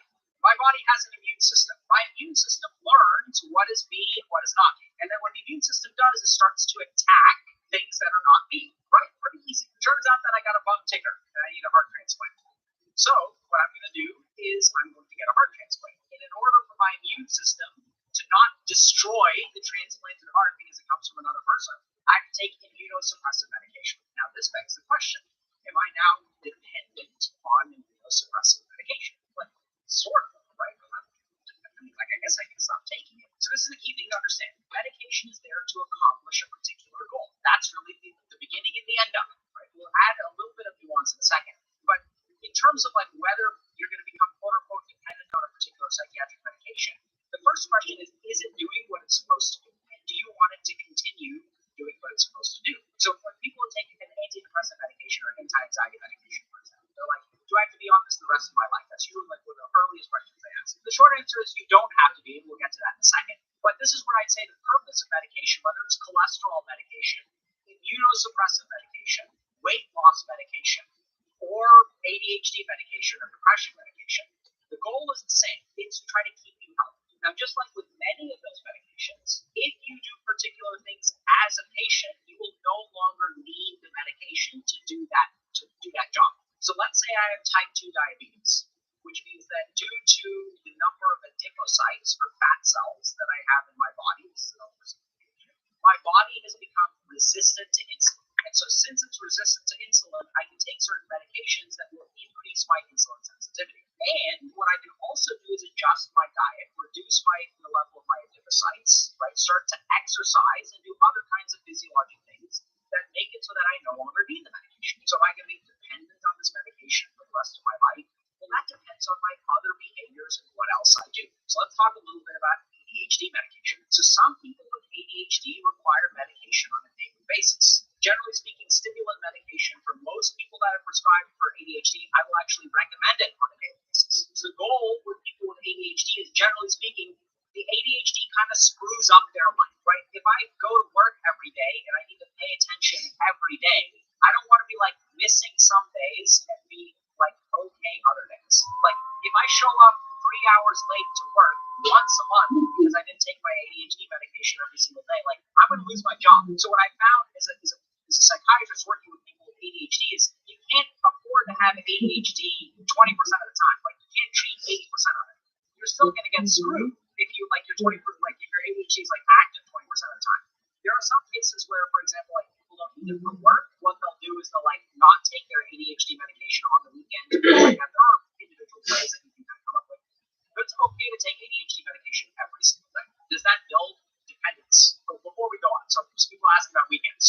the thing. Sometimes you need your ADHD medication on the weekend as well. Why? Because you have to do all the crap that you don't get to do during the week on the weekend. Like you got to do laundry, you got to pick up groceries, you got to drop off packages to return to Amazon, you got to pick up birthday cards, you got to be on time to social events. So it's fine to use an ADHD medication every single way. So does that mean you become dependent? Well, there's two issues to consider with ADHD medication. The first is that there may be a physiologic dependence. So this is neither good nor bad. It's not a value judgment. It just means that if your body develops a physiologic tolerance and dependence on a particular chemical substance, that means if you don't take it, you're going to have withdrawal symptoms, and that could be bad. So we develop different kinds of symptoms with ADHD. Different kinds of tolerance with ADHD medications. That's not necessarily a bad thing. It's just something that you need to be aware of, almost from a safety standpoint. So that's where we can become dependent on caffeine. Does that mean that morally we're bad people and we're addicts? Not necessarily. It just means that if you don't have caffeine, you may have a headache. That's it. It's just to understand that it's going on. And the second thing about dependence is, do I have to take this medication for the rest of my life? That's what basically people are asking when they're saying, am I dependent on this medication? And that's where that depends. It depends. And then you may say, well, Dr. K, that's weird. How can you say that depends? What does it depend on? Just like any other medical illness, or not any, but many other medical illnesses, how long you need to be on medication, the dose of the medication, that all depends on what else you are willing to do as a patient. So let's go back to our diabetes example. If I start exercising every day, if I eat low glycemic index foods, if I start doing other particular things like doing yoga or other practices that support type 2 diabetes and stuff like that, then I may not need to be on the medication for the rest of my life, right? So if I can get to where I need to go without the medication, then I'm dependent on it. So the question is, okay, what does that mean for ADHD? What's the equivalent of eating healthy and exercising for ADHD? First of all, eating healthy and exercising both do help with ADHD. We go into some of that stuff in the guide that we've got hopefully coming out of ADHD. So we'll go over a lot of different treatment options and stuff like that. The key thing to remember about ADHD, let's talk about science. Okay? What does the evidence-based data suggest? So first thing that evidence-based data suggests is that medication and psychotherapy are equally effective, roughly, in terms of effect size. What does that mean? That means that if I have 100 people with ADHD and I put 50 of them into psychotherapy and 50 of them into medication, or give them medication, the symptom reduction that they get in terms of ADHD is the same. Okay? You actually don't need it. You can just go to therapy and you get roughly the same effect size. Now, people may ask, how do you get therapy for ADHD? It gets complicated. There's also a bunch of info on that. But basically, a lot of the psychotherapy for ADHD is developing structures and systems to account for your ADHD. Essentially putting up guardrails so that your ADHD does not negatively impact your life. It is literally teaching people things like how to organize, how to prioritize, how to set reminders. We go into a lot of detail about how to develop a good organizational system. But it teaches people these kinds of skills. And so just like any other psychiatric illness, there are certain skills you can learn that will mitigate or prevent the illness from harming. So a simple example of that is anxiety and meditation. So if I have an anxiety disorder and I'm feeling very anxious and I learn to meditate, that can reduce the symptoms of anxiety and reduce my quote-unquote dependence on anxiety medication. ADHD is no different. Learn particular skills. That's what psychotherapy teaches us. Here's where the data gets interesting. So when you take people who have been given psychotherapy and people who've been given ADHD medication, effect size is roughly the same. Difference is duration of benefit after ending treatment. Here's where the dependence comes in. So when I take ADHD medication, if I stop the ADHD medication, I'm more likely to go back to square one. Whereas the cool thing about psychotherapy is if I do psychotherapy for let's say 20 weeks and I'm done seeing my psychotherapist, I will still get the benefit of that therapy for a year, 2 years, maybe even 3 years, or even somewhat quote-unquote permanent. Depends on the person. But what we know is that the benefits of ADHD medication even last after you've done taking the medication. So people will still get positive benefits for 6 months, 9 months after stopping medication. The symptoms don't return back to normal right away necessarily. Over large populations and large sizes. So the duration of psychotherapy far outweighs the duration of medication, which is an important consideration. So when people ask me, am I going to be on medication for the rest of my life? It's like, well, that depends on whether you develop an organizational system that will protect you from your ADHD. And if you learn how to organize, if you learn how to prioritize, if you learn all these things, chances are you don't need medication. So the GP said stimulant medication works the best. So there's something really tricky about stimulant medication. that works the best. So there are head-to-head studies that show that non-stimulant medications and stimulant medications basically work the same in terms of the effect size. The big difference between stimulant and non-stimulant medication is, first of all, the stimulants work faster than non-stimulants. So there's a medication called bupropion, for example, that is just about as effective as stimulants. The difference is that bupropion takes like a month to really kick in, whereas stimulants will feel the benefit within 24, 48, or 72 hours. So stimulants are better in terms of acting fast, but they don't necessarily work. They don't reduce your ADHD symptoms more than non-stimulant medications on the whole. The second thing about stimulants that makes them feel like they work the best, and I'm not surprised to do that, is that patients think they work. So there's a very simple principle in our brain that the more rapid the reinforcement, the more behavioral reinforcement we see. Sorry, the more rapid the benefit, the more behavioral reinforcement we see. So, for example, when stimulants work, so what happens from a patient perspective is patients will tell you stimulants work the best for me, nothing else works. And why do they say that? It's because they notice the benefit immediately. Whereas non-stimulant medication takes days or weeks to really dig in, so people don't notice it. But if you actually do studies where I take 100 people on stimulant medication, 100 people on non-stimulant medication, and I measure objectively how bad their ADHD is, let's say 3 months after they started medication, what I'm going to find is they're both equally effective. But the subjective experience of the two patients is going to be very, very different. The subjective experience is going to be. I didn't even know that there was more stimulant medication than all the ones I had been There on. isn't a difference in efficacy. What there is a difference in sort of noticing or kind of like an awareness bias where you can really feel the difference in medication. Whereas when you're on slower acting medication, you don't quite feel it as much. So that's part of the reason why people say stimulants work the best. I don't think they actually, the data suggests that they don't work substantially better than non-stimulants. It's just the difference is a lot more noticeable and therefore is much more likely to reinforce the behavior. So a lot of people are genuinely concerned about, am I going to be dependent on my ADHD medication? The answer is maybe, right? So what I tend to see as a clinician is that a lot of people will find it very convenient to just take a medication every day because they don't have the time or the energy or to learn organization, prioritization, whatever. Especially if we're talking about Now when your doctor gives you 3 different doses of different milligrams, so you take all 3 throughout the day. But in the 2 months, it takes people like figure out how to use a calendar effectively. Like my midterms are going to be gone and I'll fail. So sometimes people will need medication because it's the easiest thing to do. Now, how dependent on it we become, not just from a physiological perspective, but we're talking like long term. Do you need to take medication for the rest of your life? Kelly was bad. The same thing that happened to me, where he went into the doctor's office one day and he was just like, "Do you take your medication every day?" And he was like, "Yeah, pretty much." Like, and he was like, "Well, I think you've become dependent on your medication." So he took his prescription away, and he was just like, "But I don't get it." Like,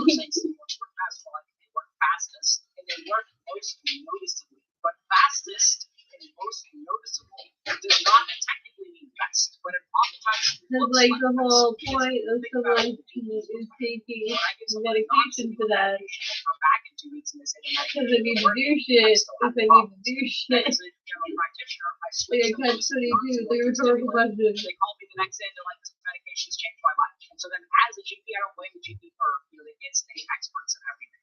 I don't blame them, but they'll sort of say like, "Oh, okay, Alexa, it seems like stimulants work better." And then what happens to the GP is the next time someone comes in with ADHD, I just start them on it, and then I don't ever hear from them again, except when it's time for me to ask them how the medication is working. They say it's working great. So these kinds of biases is not really the GP's fault in a sense, but there's very natural ways why. Last thing that I want to say is that if a doctor uses terms with you that you don't understand or terrifying, like you say like, "Oh yeah, you're dependent on this," by the way, that may mean something different to them than it does to you. If your doctor says things that scare you, ask them to explain themselves. Be like, "What do you mean by that? What does that mean? What are the implications of being dependent on ADHD? Is this a bad thing? Like, what do I do?" The second thing is, by all means, get a second opinion. If a doctor's not talking to you enough, they're not explaining things enough, then by all means, get a second opinion. Explain to them that you need more explanation. And also, like, by all means, someone's asking, how does one's life, why 2915 is asking, how does one's life change if they get diagnosed with ADHD. Chances are their life gets substantially better. So that's going to be it. Because remember, getting diagnosed with an ADHD or not getting diagnosed, like you have the ADHD, whether it's diagnosed or not, it's affecting you. Whether you have the ADHD or whether you have the diagnosis or not, you got ADHD either way. It's impairing your function, whether you have a diagnosis or don't have a diagnosis. The only thing that the diagnosis, hopefully the main thing that the diagnosis does, is gives you the opportunity to do something, engage in. Now, what we do know is that living a life of untreated ADHD leads to all kinds of problems. We've probably got a lecture that we're going to share with y'all in about a week or two about the ADHD iceberg. But for example, we know that something like 50 to 70% of people with ADHD.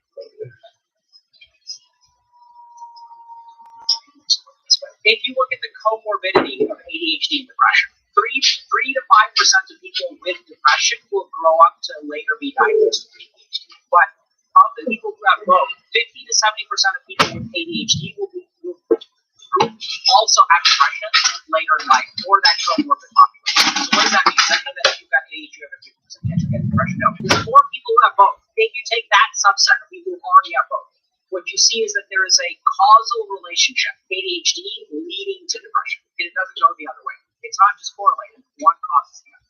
And why is that? It's because growing up with ADHD, especially untreated ADHD, shapes your life to be depressed later. So I'll give you a simple example. It's a very fascinating study that found that kids with ADHD are less likely to be invited to birthday parties than those with kids. Think about that for a second. So if I'm an ADHD kid, why does it mean I'm less likely to be invited? It's because I don't pay attention. So all the other kids are talking about Pokemon cards, and I start randomly talking about something that's completely unrelated. The kids all look at me like I'm weird because I'm highly distracted when I keep engaged in the conversation. I also don't pay attention when they're talking to me, right? So over time, like those kids aren't going to want to invite me to their birthday party. Then over time, if I stop getting invited to birthday parties, what does that mean for developing my social skills? I don't get opportunities to develop my social skills. I get invited less. You can't level up if you don't zone into where the fighting is, right? You can't get any XP if you're not invited to the game. And so over time, kids with ADHD experience more social isolation and loneliness, rusty social skills, which in turn makes it harder for them to get promoted at work. Because a lot of getting promoted at work has to do with social skills. And so what we tend to see with kids with ADHD, especially when it's undiagnosed and untreated, is that living a life of undiagnosed ADHD predisposes you to depression through features like underperformance in underperforming in an academic sense. There's underachieving academically. There's lack of social opportunities, which leads to isolation and loneliness. There are all these different factors where if you can almost, this is what we do. This whole lecture about this guy that ADHD didn't stop, where you can map it out, how growing up with ADHD leads to particular factors, which later in life is depression. Because what ADHD does, all of these factors over here are risk factors for depression later. So hopefully getting diagnosed changes your life. But Delicious is saying, I often hear people say that ADHD and other diagnoses disorders are being overdiagnosed. Do you think this is true? So I've said this before, I'll say it again. I think ADHD is both the most overdiagnosed and at the same time the most underdiagnosed. Like you may ask the question, wait, how can something be overdiagnosed? What I mean by that is I think that ADHD is oftentimes missed in people who have it. This is why we're seeing a lot more adult ADHD diagnosis. Why is that? Because the diagnosis was missed when they were kids.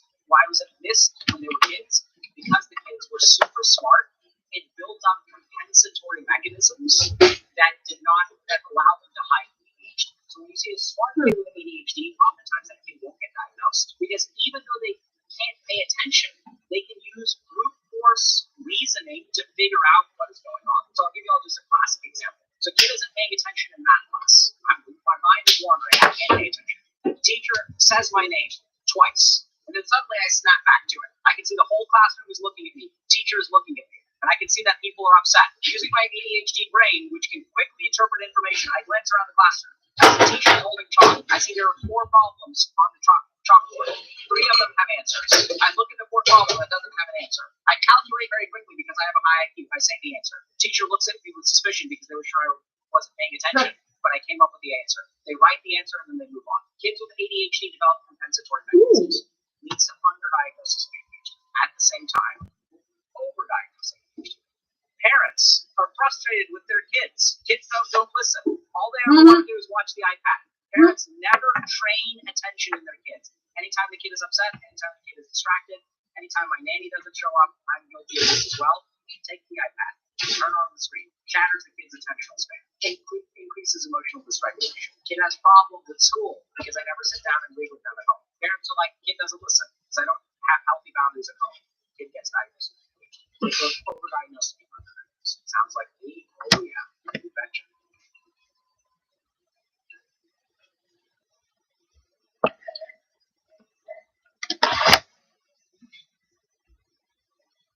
That's so funny.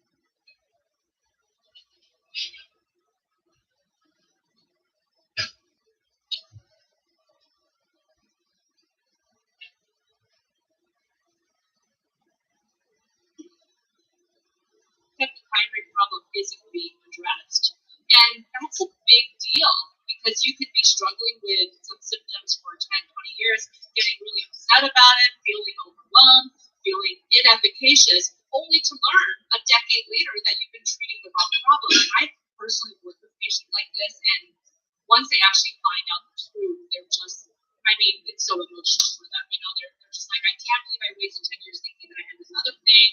And now we can finally get to the problem of how much time have I lost. And obviously, you can always get better, but I understand that feeling of overwhelm and what have I been doing these last few years, chasing basically the wrong tail. Yes, I actually had a dear friend of mine watch your series on Med Circle on adult ADHD. And in fact, she said when she started watching Med Circle, she's now back in college studying psychology because she got so inspired from watching all the videos on Med Circle. But anyway, she watched your series on adult ADHD. She went to a provider. They did diagnose her with ADHD. They treated it. And when she told me how she felt afterwards, tears in her eyes. She goes, I didn't realize I had been suffering my entire adult life unnecessarily. And so this type of insight is absolutely life-changing. And let's dive into some of the questions we are getting on general ADHD. I'm not going to use names here just for privacy's sake, but SM says, which techniques are most suitable for treating people who have ADHD, and are those techniques different between children and adults? Great. If I want this person to like me, what I'm going to do is I'm going to pretend to be into the stuff that they're into, right? So if this person is into metal bands, I'm going to pretend to like, oh, I love metal too. So you kind of become this chameleon in life where you don't have your own joys, preferences, desires. You kind of adapt and absorb the desires of other people. All right, so let's talk a little bit about borderline personality disorder. So borderline personality disorder, I think, is one of the most misunderstood and stigmatized disorders out there. A couple of the most common misconceptions are, first of all, borderline personality disorder is like permanent, right? Because when we think about certain illnesses, these are things that happen to you. So something like anxiety is something that happens to you, and hopefully with treatment or therapy or medication can be cured. But when we talk about personality disorders like borderline personality disorder, narcissistic personality disorder, we think about these things as part of your personality, which means if they're part of your personality, you're kind of screwed because it's like who you are. So that thankfully isn't true. The other big thing about borderline personality disorder is that these people tend to be stigmatized very, very, very heavily. So sometimes it's very hard to form and maintain relationships. People with BPD are oftentimes viewed as manipulative and very prone to doing things like lying and stuff like that. Will be sort of very emotionally contentious. And the last thing with BPD is that they tend to be very poorly characterized in media. So if you look at things like the crazy ex-girlfriend, this is something that's usually viewed as BPD. So what I'd love to do today is talk to you all a little bit about what BPD looks like from the outside. So what other people see when they look at someone with BPD. What BPD feels like on the inside. So what are sort of some of the subjective experiences of people who struggle with BPD. We're then going to talk a little bit about the formation of borderline personality disorder, i.e. where does it come from? Is it genetic? Is it in your brain? Is it controllable? Is it psychological? And then we're going to end with sort of talking a little bit about treatment and prognosis. So are there treatments for BPD? Do they work? What can I expect if I have BPD? So let's start first with talking a little bit about what does it look like from the outside. So people with BPD tend to have there are three sort of big things that people tend to see with people who have BPD. The first is a pattern of unstable relationships. So what this sort of means is that people with BPD can become really, really good friends with other people, like very quickly. They can sort of fall into something like, oh, I've never played guitar, but like now I'm going to join a band and I'm going to play guitar and we're going to go touring like for 3 months all over the US and it's going to be fantastic. We're going to go over the world. So they can fall into things really quickly. They can also like fall into romantic relationships really quickly. Like I met this person a week ago and now we're talking about moving in. The problem is that these kinds of relationships tend to be really unstable. So it's very, very high octane, high speed, but also like things crash pretty easily. Yeah, I moved out of my apartment, I bought a guitar, I've been touring for a month, and now there's all kinds of interpersonal conflict. Or I moved in with this person 2 months in, and now we're fighting all the time. So they tend to have what people sort of see from the outside is that this person, it's hard for them to maintain stable relationships over time. The second thing that we tend to find is that they have, if you look at this person, what you're going to see is strong emotional reactions. So this can be very frustrating from a relationship standpoint because if you're in a relationship with someone with BPD, romantic, platonic, family, or any of the above, you may find that small things that you do will evoke strong negative reactions. So, for example, like let's say you forget a friend's birthday, and then what's going to happen is the friend will get really, really upset, and they'll like start like doing all this weird kind of stuff where they're like, you ask them, hey, what's wrong, and they're like, oh, nothing's wrong, but you can tell that something's wrong, but they kind of like won't communicate it to you. So you'll see some strong emotional reactions. Like if you get the wrong birthday present, maybe they'll sort of explode. Or what you'll kind of see is that if you start to pull away, if you don't talk to them quite as much, like they'll start to engage in a lot of what feels like manipulative behavior or guilt tripping or gaslighting to try to get you to kind of re-engage. If you're friends with someone who has BPD, or maybe you experience this as well, sometimes there will also be like benign things that will cause you to feel really, really angry or really, really ashamed of yourself or really, really guilty, that there's essentially a strong emotional response. The last thing that we tend to see kind of from the outside of someone who has BPD is that this is someone who may not really understand entirely who they are. They get really excited about stuff, but they don't seem to have a consistent trajectory in life. They may get excited by particular things very easily, but if you sort of ask them, like, who are you, what do you want from life, sometimes they'll be able to give you answers, right? They'll say things like, the only thing I want from life is you. I just want you. I just want you. I just want you. But that's not really, that's not them, right? They sort of almost have this distorted sense of self-image. So that's sort of what borderline personality disorder can look like from the outside. Once we move to internally, so what is the subjective experience of people with BPD? So the first is that they tend to have a fear of abandonment. And what that sort of means is that if you have BPD, what people with BPD are oftentimes afraid of is screwing up relationships. They're really, really afraid that, like if I say the wrong thing or if I do the wrong thing, that'll drive this person away. They really do believe like people are going to leave them. People are waiting to leave them. People are looking for any kind of excuse to leave them. And if you have those kinds of thoughts, like, oh my God, like this person is looking for an excuse to break up with me. We've been dating for 6 years, and since the 3rd month, they've been looking for an excuse. They've been looking for an excuse. That's what your subjective experience is like if you have BPD. And so oftentimes what it feels like is that relationships are incredibly, incredibly stressful because you're walking this tightrope where if you seem too clingy, they're going to break up with you. If you seem too standoffish enough, they're going to break up with you. And this isn't just, we're sort of using romantic examples here, but this is also in like family relationships. So if you have like a parent-child relationship with BPD, this is the kind of thing where your parents are terrified that you're going to leave, or you're going to be terrified that your parents will, marry someone else and then like abandon you, and they're going to be like, they're going to have stepkids and they're going to love their stepkids more than they love you. Or if you're the parent, you're afraid that your kids are going to leave the house and then they'll never call you again. They hate to come home for Christmas, which oftentimes happens, right? Because you use them to meet your emotional needs. We'll get to in a second. So what we see is that there's a fear of abandonment. But subjectively, what that feels like is sort of a fear that you're going to screw up relationships that these people are doing. The other thing that's really interesting about the subjective experience of people with BPD, this is something that I think we really lack compassion for because some of the behaviors that people with BPD exhibit can be so frustrating, is that their internal emotional experience hurts so fucking much. So people with borderline personality disorder disorder, their experience of life can be incredibly painful. So I want y'all to kind of think about it this way, where like I can rip a Band-Aid off, and that's like it hurts for a few seconds, like maybe it hurts for 10 seconds, and it's like a 6 out of 10 pain. But if I've got BPD, the pain signals of life, especially emotional pain, are actually amplified. So things like breakups will actually, like almost in an objective way, we're talking about subjective, but if you kind of rate the emotional pain from a breakup, and if you take two people, one person with BPD, one person without BPD, it'll hurt way more for the person with BPD. So it's almost like their nerves are on fire when it comes to emotional pain. So it can almost be really confusing for people with BPD because they recognize that this life feels harder than what my other friends are kind of going through. That I've had 3 friends, they all, let's say, went through a romantic breakup, and they're able to bounce back after like 2 to 6 months.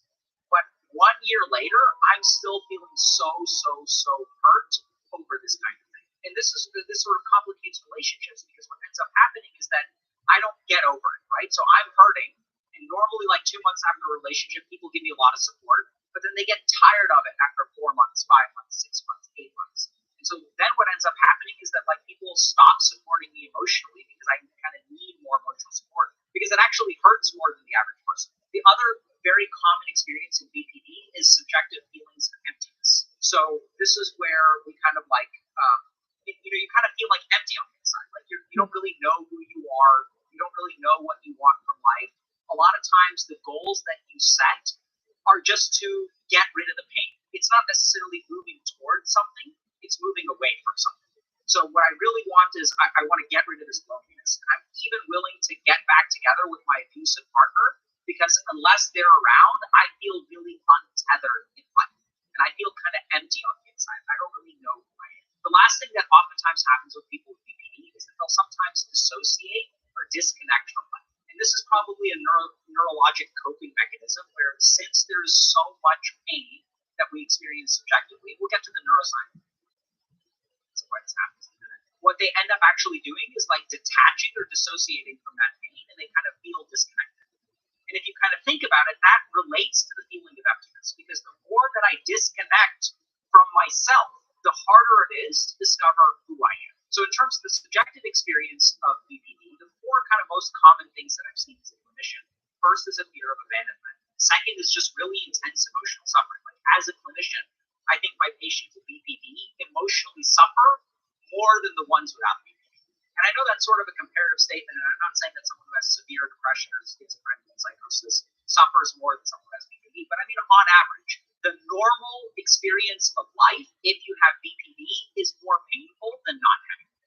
There are also a lot of feelings of emptiness and some amount of dissociation or detachment. So what this sort of results in is when you take these 2 kinds of things, like these internal feelings, what this results in is a number of different behaviors that people with BPD engage in. So as I'm going through life, afraid of abandonment, feeling empty on the inside, feeling a lot of emotional intensity, in order to cope with that, I'll engage in certain kinds of behaviors. And this is really where the disorder part really comes in, because the more that we see these kinds of behaviors, the more outcomes get worse for people with BPD. So the first thing that they tend to do is engage in impulsive behaviors, right? So this goes back to the, like, I'm going to fall deeply in love with this person because I'm going to feel such an emotional high hanging out with them. This is the best person. Even though my last 10 relationships have been train wrecks, this person feels different. This person truly loves me. This is real love. This is what everyone's talking about in the movies. So I'm going to move on. So we see a lot of impulsive behavior. There's also high correlations with eating disorders and BPD.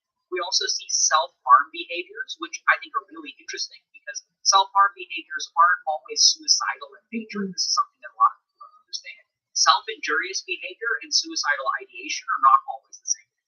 Suicidal ideation is when I want to kill myself in my life, which, by the way, people with BPD are very high risk of. So that's a very big risk.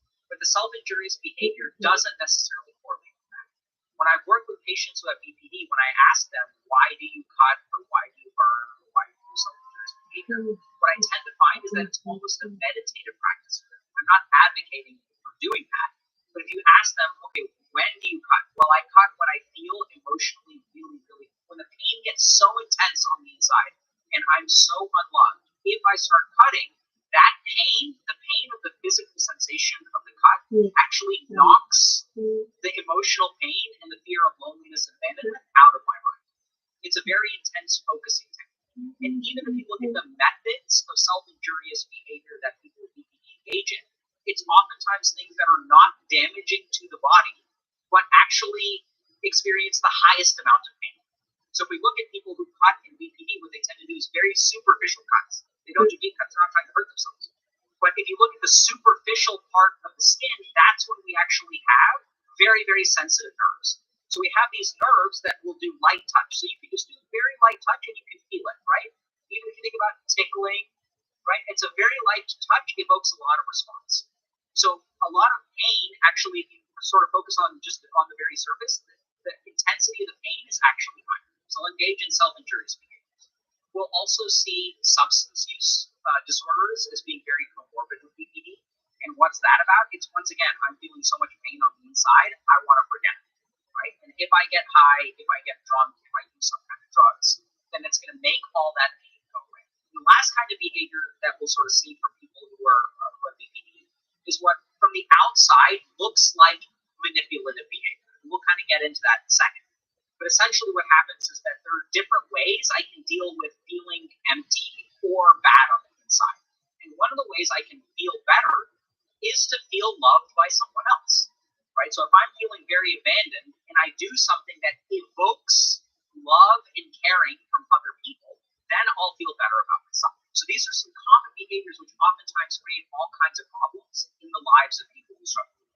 Now, what I'd love to do here is actually for a second and just share with you all my understanding. So if we take all of this stuff and we kind of boil it down, at its essence, what is BPD? Here's what I've kind of come to understand. This is sort of a clinical perspective, also based a little bit on my years of training in yoga and meditation. So when we go through life, we have a sense of self. And that sense of self is something that we carry with us and can respond to the things around us. So for example, if I am confident in myself and things don't go my way, let's say I get fired from a job, I won't let getting fired from a job determine my value as a human being, right? So if I've done good work in this world, and I believe that I'm a good person, and I'm a parent, and I'm a good friend, and I'm a good husband, and I'm a good doctor, even if I get fired from a job, that one incident doesn't determine who I am. So we have this sense of self. And what we know from BPD is the core issue, in my opinion, is that the sense of self is distorted or not formed very well. So I don't really know who I am. So this sort of results in feelings of emptiness. We also sort of see a link with trauma. So oftentimes what happens with BPD is that people will grow up in traumatic situations. And when they grow up in traumatic situations, the sense of self cannot form in a healthy way. So where does that confident sense of self come from? It essentially comes from like a nurturing and caring environment. We'll get to that in a little bit in a second too. We talk about the development. But the core thing is that I don't know who I am on the inside.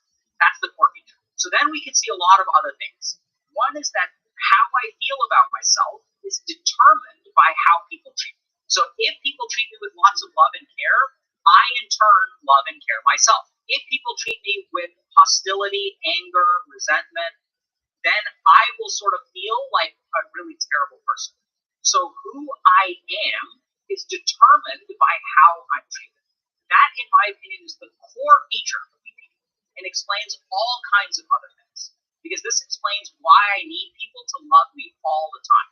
Because if someone stops loving me, and it's not necessarily if they stop loving me, if they travel somewhere for a week, and then without that daily reassurance of their love, I'm not able to love myself, and I start to feel empty, I start to feel abandoned, even though I logically know that this person still cares about me.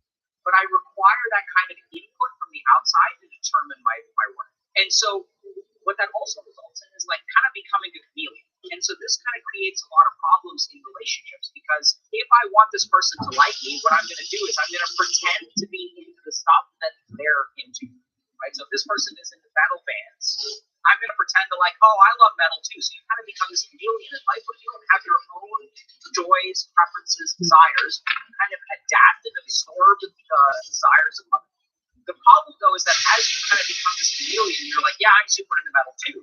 In order to engage with them, you may not actually be super into metal. So you almost create this kind of false with the people around you.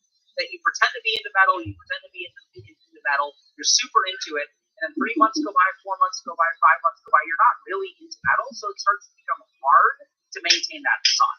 As it's hard to maintain that facade, people start to like realize, oh, you're actually not that into metal, so they stop inviting you to stuff. And if they stop inviting you to stuff, that triggers the fear of abandonment. And then you're like, no, I'm really into metal. I promise I'm into metal. I'm into metal. I'm into metal. One of the most tragic things that I ever saw was a person who had BPD who was in a relationship with someone who wanted to be in an open relationship. And they were sort of like falling because this is what my partner wants. I don't want them to leave me, so I'm going to agree to an open relationship even though it's not what I want. And then once you enter into an open relationship and your partner is like, having sexual relations with a lot of other people, that actually exacerbates the fear of abandonment and really just causes all kinds of behaviors that explode. So the core issue here is that we don't really know who we are on the inside. And so how we feel about ourselves is determined by how we're treated. Now what we're going to do is get into a little bit about how we think about this. So we sort of know, there's just a couple of like neuroscience things to start off with. The first is that BPD has a high level of heritability. So there's a strong genetic component. So the genetic component of BPD explains about 37 to 65% of BPD. So what that sort of means is that there's a strong genetic component. Now, I think some of these studies are a little bit flawed because I think that it's not just the genetics, it's also the upbringing of the household. So if you have a parent with BPD, I think that accounts for a lot of the development of BPD in the child. So it could be some amount of nurture as opposed to nature because you've got a parent who's got BPD. So what we see in the brains of people with BPD is that they have increased emotional responsiveness. So what that sort of means is that if something bad happens to me, it may take me 10 seconds or 15 seconds to get really angry. Whereas someone with BPD will get angry within a single second. So the amygdalas of people with BPD are actually a little bit smaller, which people may think, okay, so they remember that the amygdala is our fear center of the brain, is our survival center of the brain. So does smaller mean less? No, usually smaller in the brain means more because we're not able to regulate it as much. So people will feel negative emotions more intensely and faster. The other thing that we know about the brains of people with BPD is that they experience those negative emotions for longer than someone who doesn't have BPD. So that sort of means is that I'll get pissed over 30 seconds, and then I'll stay pissed for about an hour, hour and a half. Whereas someone with BPD will get pissed within 1 second, and they'll stay pissed for like 8 hours. So their experience day to day of life changes because of the way that their brain actually works. So we also have evidence that there's a dysregulation of the stress system. So people with BPD will be in high stress states for longer periods of time. And they're also very sensitive to stimuli. So what does that kind of mean? So there's one of my favorite studies on BPD is one where they looked at facial expressions.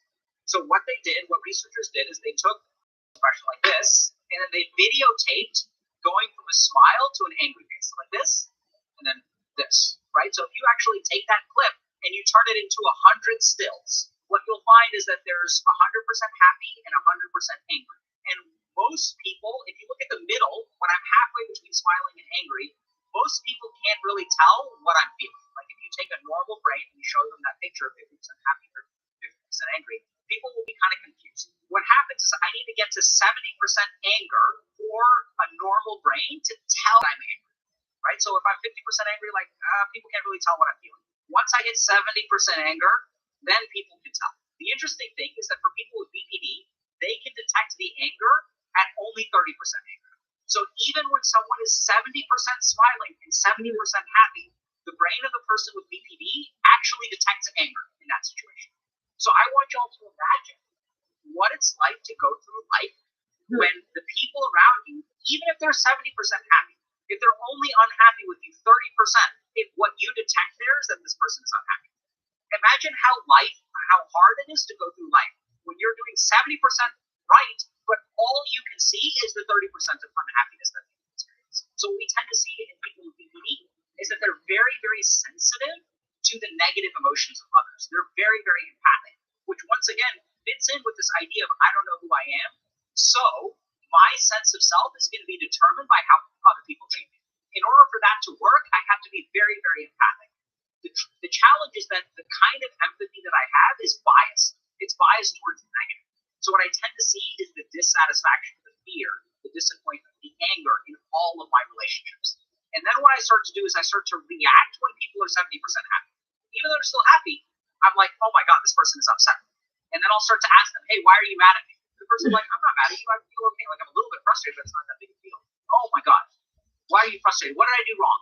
And then what they'll sort of do is create these frustrating dynamics with the relationships that they're in. So now we're going to talk a little bit about what do we understand about the development of BPD. So we know that there's a high correlation between trauma and BPD. But my favorite theory of this actually comes from Marsha Linehan, who is the developer of something called dialectical behavioral therapy. Brilliant psychologist who, if memory serves correct, I could be wrong here, but I think she herself has BPD and talks about that. And so what she sort of believes is that we have, in order to develop BPD, what we need is a neuroscientific vulnerability, i.e. a brain that is sensitive to negative emotion, plus an invalidating environment. So you can have a brain that's sensitive to negative emotion, but if you grow up in the right environment, what that sort of means is that you'll get enough emotional reassurance to where you'll learn that, like, over time, like when you're 4 years old, 5 years old, that even though I feel really angry, my parents are there to kind of create a safe space for me so I can kind of calm down and I can develop some security. I can start to feel good about myself, even though I was feeling bad with violence. And on the flip side, what we kind of see is if you have that neurological vulnerability to intense negative emotions and you are in an invalidating environment, what that sort of does is, like, then when those negative emotions arise, like, they get amplified and they don't get toned down by your environment. So what this also means is that if you have a neurotypical brain in an invalidating environment, but if you aren't neurologically sensitive to that negative emotion, even if the environment is somewhat invalidating, it's not that big of a deal because your brain is able to sort of like regulate its own emotions internally. So this is why there's a correlation with trauma. But what we tend to see is that some people with BPD don't grow up in necessarily traumatic households. Some of them will really grow up in invalidating environments. And then you'll have like invalidating environments. Let's say your mom is invalidating, but you've got 3 kids in the household and only one of them will grow up with BPD. Even though they all have the same invalidating environment. But what's the reason for that? It's because the other 2 kids have brains that are not sort of like have an itchy trigger finger when it comes to negative emotion. So I really like this theory. I think it's very explanatory where there's a neurological vulnerability plus an environmental factor. So a key thing that people sort of think about, especially when we talk about personality disorders, is does this mean I'm screwed? Is this a personality disorder, right? You're telling me, Dr. K, that my brain is busted. I have a small amygdala. And like, if I've got a small amygdala and I don't know who I am on the inside, does that mean I'm essentially screwed because I engage in all these manipulative behaviors and I'm screwed? The answer is actually shockingly no. Actually, BPD is, I know it sounds kind of bizarre, but actually has one of the best prognoses of personality disorders. So the first thing to understand is that there are very good treatments for BPD. One of my favorite treatments for BPD is something called dialectical behavioral therapy, which is essentially cognitive behavioral therapy with this mindfulness component added to it. So the mindfulness helps us do things like regulate our emotions, right? It gives us healthy alternative coping strategies to things like substance use or cutting. And then the other cool thing is like this Eastern yoga meditation stuff helps us discover who we are as people. And so in my experience of working with BPD patients, like they actually end up doing really well because we sort of do this weird like yogic find yourself inner journey thing, and it actually works really well. So in terms of statistics, this is really shocking. But if you take patients who are hospitalized due to borderline personality disorder, so these are people who are in such a crisis where they get hospitalized potentially involuntarily. They get locked into a psychiatric ward. 2 years after hospitalization, 34% of them are in remission. 4 years after hospitalization, 49% of them are in remission. 6 years after hospitalization, 68% of them are in remission.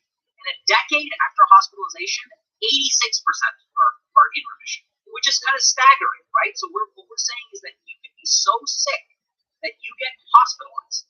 And 10 years out, if we take 1,000 people with BPD and we just measure them 10 years out, we're not really sure who engaged in what level of treatment, by the way. But we just look at the statistics, the odds are that 860 out of 1,000 people will be in remission. Now, what does remission mean? That means that not having some significant symptoms for a 2-year period. Okay, only about 6% of people in remission will have recurrences. So, are we kind of catching people on a good day, and that's why like these statistics are so good?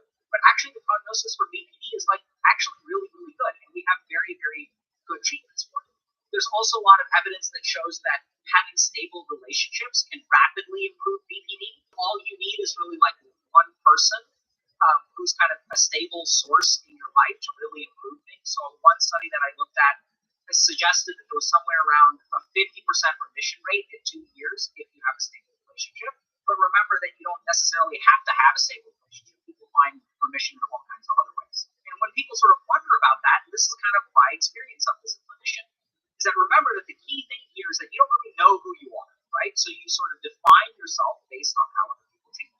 If you take people who are really confused about their identity, let's say a 21-year-old who's been hospitalized, if you look at the difference between a 21-year-old and a 31-year-old, a lot has changed between the 21-year-old and the 31-year-old. The first thing that's happened is their brain has matured. And what we sort of know is that strong frontal lobe development mediates or reduces the symptoms of BPD. So just literally like your brain maturing can reduce the symptoms of BPD. Just aging. So every year that goes by, like you're couldn't be better for you. The other thing that tends to happen is we don't really know who we are at the age of 21. And by the age of 31, a lot of us have it more figured out, right? We sort of have figured out a little bit more about who we are. And so as we sort of develop this sense of identity over time, as we sort of discover who we are, hopefully we can find some good supportive relationships. Hopefully our brain develops a little bit. Hopefully we learn how to regulate our emotions. Hopefully we actually engage in treatment like dialectical behavioral therapy or learn mindfulness or meditation. As we kind of do all those things, we can actually get better. So borderline personality disorder is one of the most misunderstood diagnoses out there. I think it gets a really, really, really bad rap, especially because if you know people that BPD, it's really hard to create relationships with them. Whether they be family relationships, platonic relationships, all kinds of stuff is hard. But the good news is that with the right kind of treatment, and even maybe just getting older, a lot of this stuff kind of resolves on its own. We're not really sure about that too much, but we do know that the prognosis is actually good. So if you have BPD, if you suspect that you have BPD, I strongly encourage you to get evaluated, get treatment, and most importantly, don't lose hope.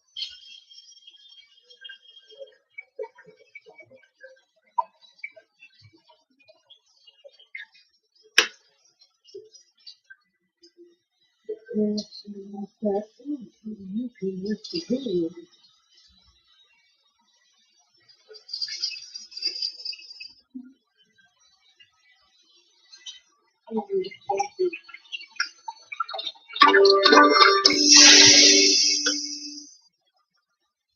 I'm Kyle Kittleson with MedCircle, joined by clinical psychologist Rami. Love seeing you again today. Thank you so much for having me, Kyle. We've talked about borderline personality disorder in the past, and if you're watching this right now and want a general overview of BPD, use the links below to access that content, because right now we're going to dive into the 4 steps. Dr. Ramani, let's start with the high-functioning internalizing / quiet subtype of BPD. So borderline personality disorder, sort of in its wider spectrum, is a very, very heterogeneous personality disorder, which is why it's so tricky. Even people out there experiencing borderline personality will say, how come my experience is so different than other things that I've read about borderline personality? What is heterogeneous? Different. It's different. It's so scattered. Like it's not just one thing. It's almost like saying, I want cereal. I'm like, you're a granola person, you're a Cheerio person, like what are we talking about here? Borderline personality is that mixed up in a way, and because we have this one umbrella term that's used, but these 4 subtypes are very different, so it's important for us to distinguish. So as we start with the high-functioning, internalizing, sort of quiet borderline, to me this is something we could almost term as a more pure borderline personality. In this way, that this is a style of borderline personality where we see a tremendous amount of despair, of fragility, of tremendous abandonment crises, when there is a trigger or an activation, so because of an abandonment crisis or a triggering of a prior trauma or a stress that feels that it can't be managed, the person will rage at themselves, right? So they will internalize it. They will talk about themselves horribly. They might even have suicidal thoughts about themselves, believing passively the world would be better off without them. But the key piece in this quiet borderline distinction is that they are high functioning.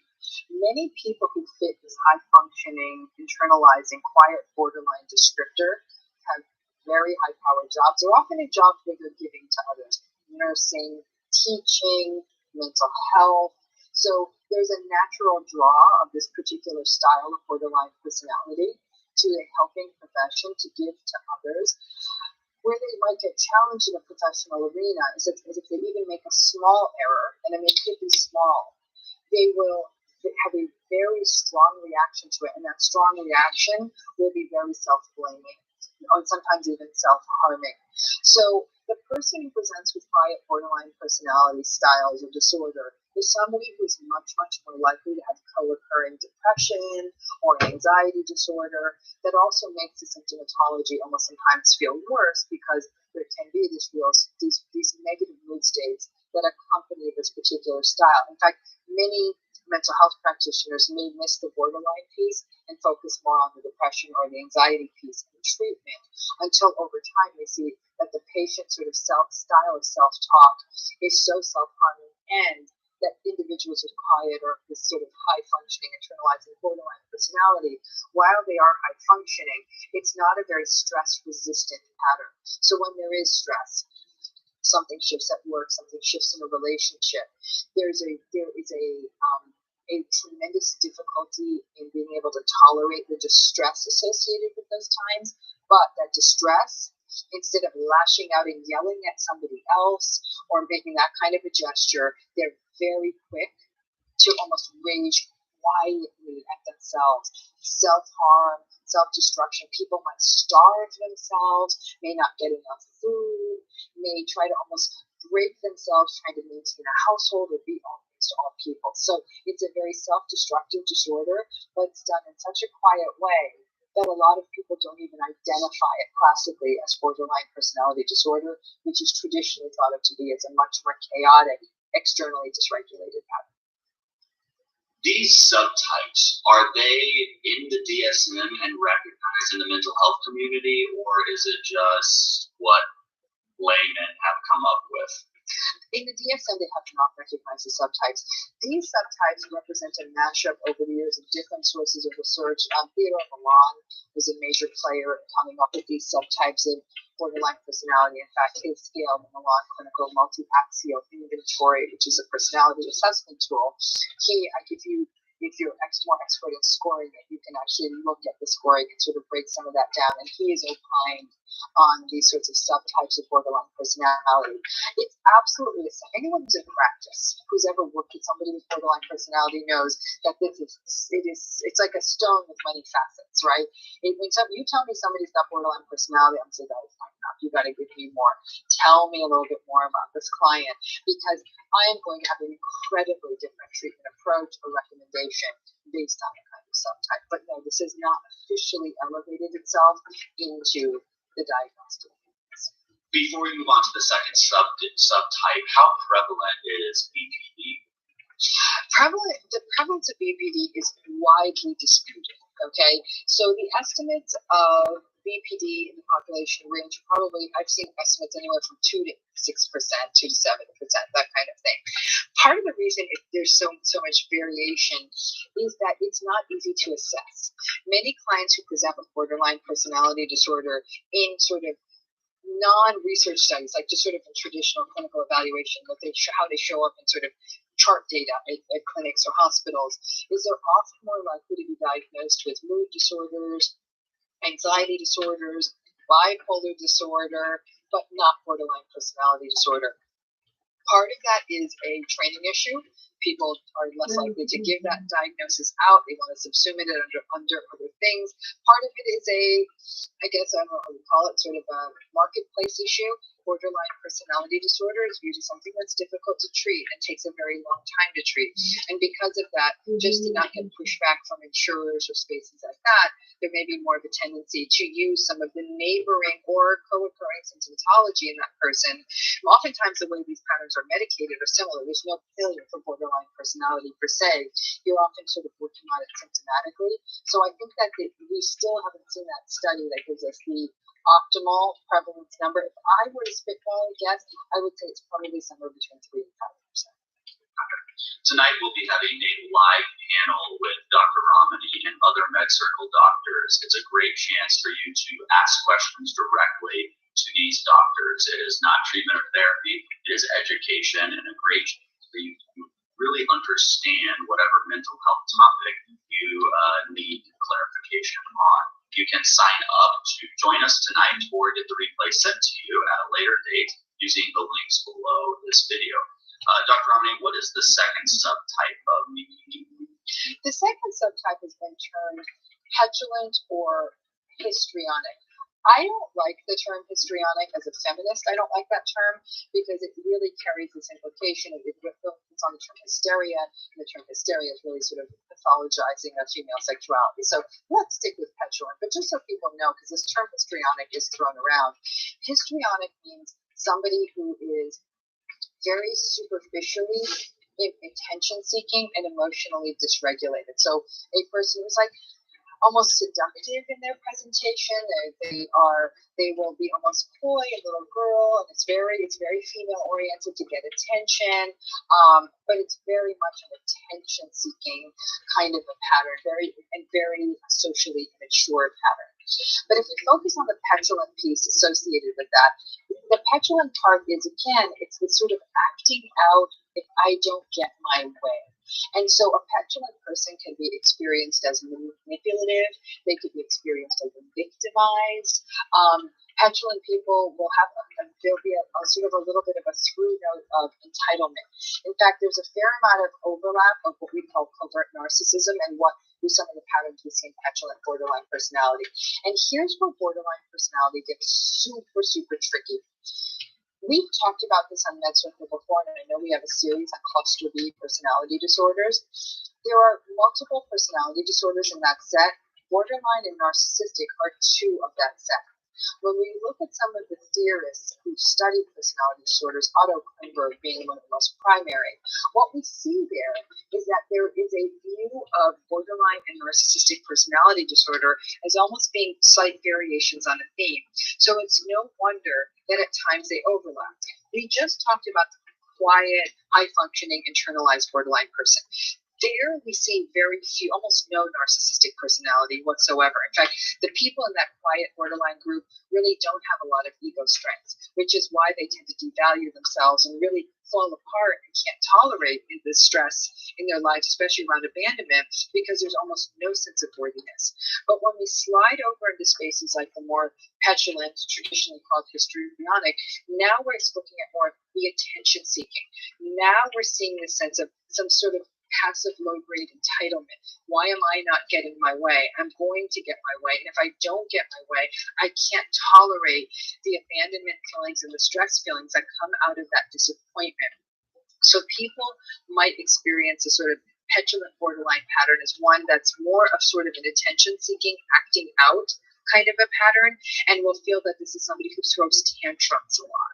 It'll have that kind of flair in a very dysregulated way. But as I said, here and now you're in an area of the borderline personality where we're seeing an overlap with narcissistic personality. If you want to view it this way, they sit right next to each other. So one is going to bleed over into the other. Just like I'd argue in covert narcissism, some of that borderline symptomology has bled over into there. So these are things that sit right next to each other. Things that sit next to each other are going to be, so we're going to see observe similar patterns. So how is this subtype of BPD different than histrionic personality disorder? In histrionic personality disorder, we won't see the same level of triggered activation in the face of things like disappointment and especially abandonment. And abandonment and disappointment may be experiences similar. Like if a person doesn't get, I don't know, an opportunity, or they don't get to go on the date gets canceled or something like that, that is a disappointment. But if you perceive it as an abandonment, you can see how the reaction to it would escalate a lot more than just like, sometimes things don't work out. In what was traditionally termed histrionic personality disorder in the DSM, that's much more of a superficial, attention-seeking, a superficial attention-seeking style where the person actually becomes visibly uncomfortable if they're not the center of attention. So again, you can see that overlap with the narcissistic style. It's also in cluster B, the need for attention, the need for validation. But what you don't see in histrionic personality is as strong as a bent and a tendency towards manipulation. You'll see some of it, but mostly I would say with the histrionic personality style, it's like a baby and an adult in the same person. Understood. That's what that feels like. Got it. All right, let's move to the third subtype. That would be what we call the angry, externalizing, impulsive borderline personality. Honestly, this presentation is where borderline personality kind of got its bad name clinically, and it's definitely only a percentage of people with borderline personality. This is my speculation. This is not an accepted fact. I'm going to share it here. It is my belief that when we see the angry, externalizing, impulsive borderline style, that's likely actually almost a complete overlap of borderline and narcissistic personality. It's probably where those two things almost are 50-50 together. And this is, again, which is a bummer because so much of borderline personality gets its bad name just from this one presentation. People view this as unhinged and unmanageable. Now, people who have the angry externalizing, impulsive borderline presentation are exactly what it sounds like. There is a lot of very dysregulated rage that comes up very quickly, that is very discontrolled, which can be very unsettling for people around the person, and it can often be triggered by things like abandonment crises or significant disappointment. There's major difficulties with distress tolerance. So anything bad that's happening, can't tolerate the distress, but instead of turning inward, they turn outward. It could be yelling, it could be screaming, it could be breaking objects, it could be blaming other people, but it's very externalized. It's targeted at all the other things and people in the environment. There's also a lot of impulsivity here, impulsive acting out that can actually be dangerous. So in the midst of the distress, like I said, instead of it being turning inward and harming oneself, there can be impulsive acting out, like using drugs and alcohol, driving dangerously, having dangerous sexual encounters, spending a lot of money, things that could put them in sort of harm's way that sometimes can get so escalated. It is in this angry, externalizing, impulsive subtype. You can understand why some mental health practitioners would confuse this with mania, because it looks so agitated and so acting out. And so in this case, you might see a lot of rage, you might even see a lot of manipulation. And the same abandonment stuff is there as it always been. The same problems, the issues with identity are there as they always been. All of these borderline subtypes have those same undercurrents. A lot of it is sort of how it's expressed and how the world experiences it. So this particular subtype of borderline personality is also potentially quite dangerous. I think there's that potential for suicidal acting out and suicidal thought, and tragically, suicidal completion of the suicidal act. You'll see that here too, and it can be in a moment of acting out, like I'm going to go do something dangerous, I'll show you, and then unfortunately that I'll show you can end up in a very tragic place. So all of these threats have to be taken very seriously, but many times people will get very exhausted or even very frightened by this presentation of so much strong, rageful emotion. But the person with this subtype, with the angry, externalizing, impulsive subtype, really feels out of control with these emotions. They do not know what to do with them. They're absolutely overwhelmed. And because they don't know, instead of turning in, they turn out. But it's just like with a quiet borderline person. They just don't know what to do with all of this strong emotion. Yeah, understood. Let's move into the fourth and final subtype. The fourth and final one is called the fourth and final one is called the depressive internalizing subtype, sometimes called sort of self-defeating and self-destructive. In this particular subtype, unlike that first group, the quiet, high-functioning, internalizing person with borderline personality, here we see an almost uniformly dysphoric and depressive presentation. Because of that, people with this final subtype might not be able to hold and secure employment as well, whereas in quiet borderline, also people who are often able to stay in jobs for many, many, many years. But whereas with the depressive internalizing, kind of self-defeating and self-destructive, you might see somebody where that's a lot harder because the depressive occurrence of this form of borderline personality can make it a lot harder to sort of mount the energy and the effort to consistently hold employment or even relationships. The depressive symptomatology is going to get much more exacerbated again at times of frustration, disappointment, and certainly abandonment. The self-destructive and the self-defeating part can mean that there's a very high risk of self-harm, especially in the face of there being abandonment or other similar kind of triggering crisis. In this particular case, the depression will often become the central focus of treatment because that's actually what's putting this client at risk for suicidal acting out, suicidal harm, self-harm, or the risk of committing suicide. So this is actually a relatively high-risk group. Many times people in this last group will also sometimes get missed. They'll be labeled solely as having major depressive disorder.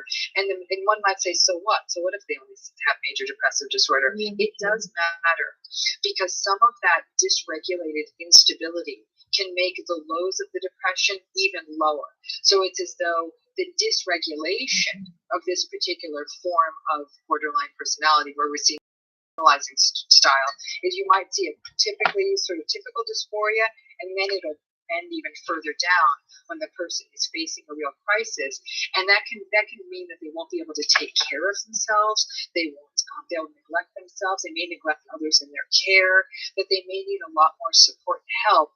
And at those times, they may not as successfully engage in things out there to help them, like psychotherapy. So there's a real risk in that as well. So this is a particular subtype, and again, we're trying to keep them safe because somewhat similar to the quiet borderlines, they're going to go right to that passive, self-harming, I deserve to die, I shouldn't be alive, I don't even know why I exist, I don't know who I am, that kind of emptiness, they'll go there. But because the depression is such a central core feature of this presentation, it's harder for them to remain functioning in the world. That in the quiet borderline type, one thing that often protects them is because they're in the workplace and functioning quite well there, they may have social supports through that. In this final form of borderline personality, it may be harder for these individuals to access social support because they're so depressed, they may be so isolated as a result. Taken all together, Kyle, as you can see, these are actually 4 different presentations. So you can see how with a therapist, we're seeing these 4 different clients. 4 very, very different experiences. And I've actually had the experience of working with all 4 of these subtypes of borderline personality. It couldn't be more different. I have to say that in terms of how treatment goes, the kinds of outcomes we see, the level of engagement, the level of boundary violations in therapy is very, very different. And so I think that what happens is that the borderline symptomatology can make cutting through the other symptoms, especially anxiety and depression, a lot more difficult. It creates almost this consistency, if you will. So even as you're getting through, the issues around distress tolerance and trauma-informed care become really, really important. But I think that people who are living with borderline personality or are supporters of people with borderline personality, really it's important for them to understand that this can present very differently because so much of our attention is often on the negative stereotypes of borderline personality as being difficult to manage and deeply dysregulated. I think we're not seeing a full picture of it, and I think there's a real risk in that because I don't think we can care for clients who are living with this, be supporters of people living with this, or even if you're living with this, trying to help you understand yourself and saying, I'm not those things. Do I not have this? I'm actually the person who turns inward and thinks these self-harming thoughts, but I've had the same job for 25 years. No, it may very well fit that pattern. And that might mean a slightly different approach in terms of how the DBT is used with those giving clients. Excellent. Well, for more information on DBT, BPD, and DBT, the standard therapy for BPD, use the links below this video. Dr. Ramani, thank you again for the great information. I'm Kyle Kittleson. Remember, whatever you're going through, you got this.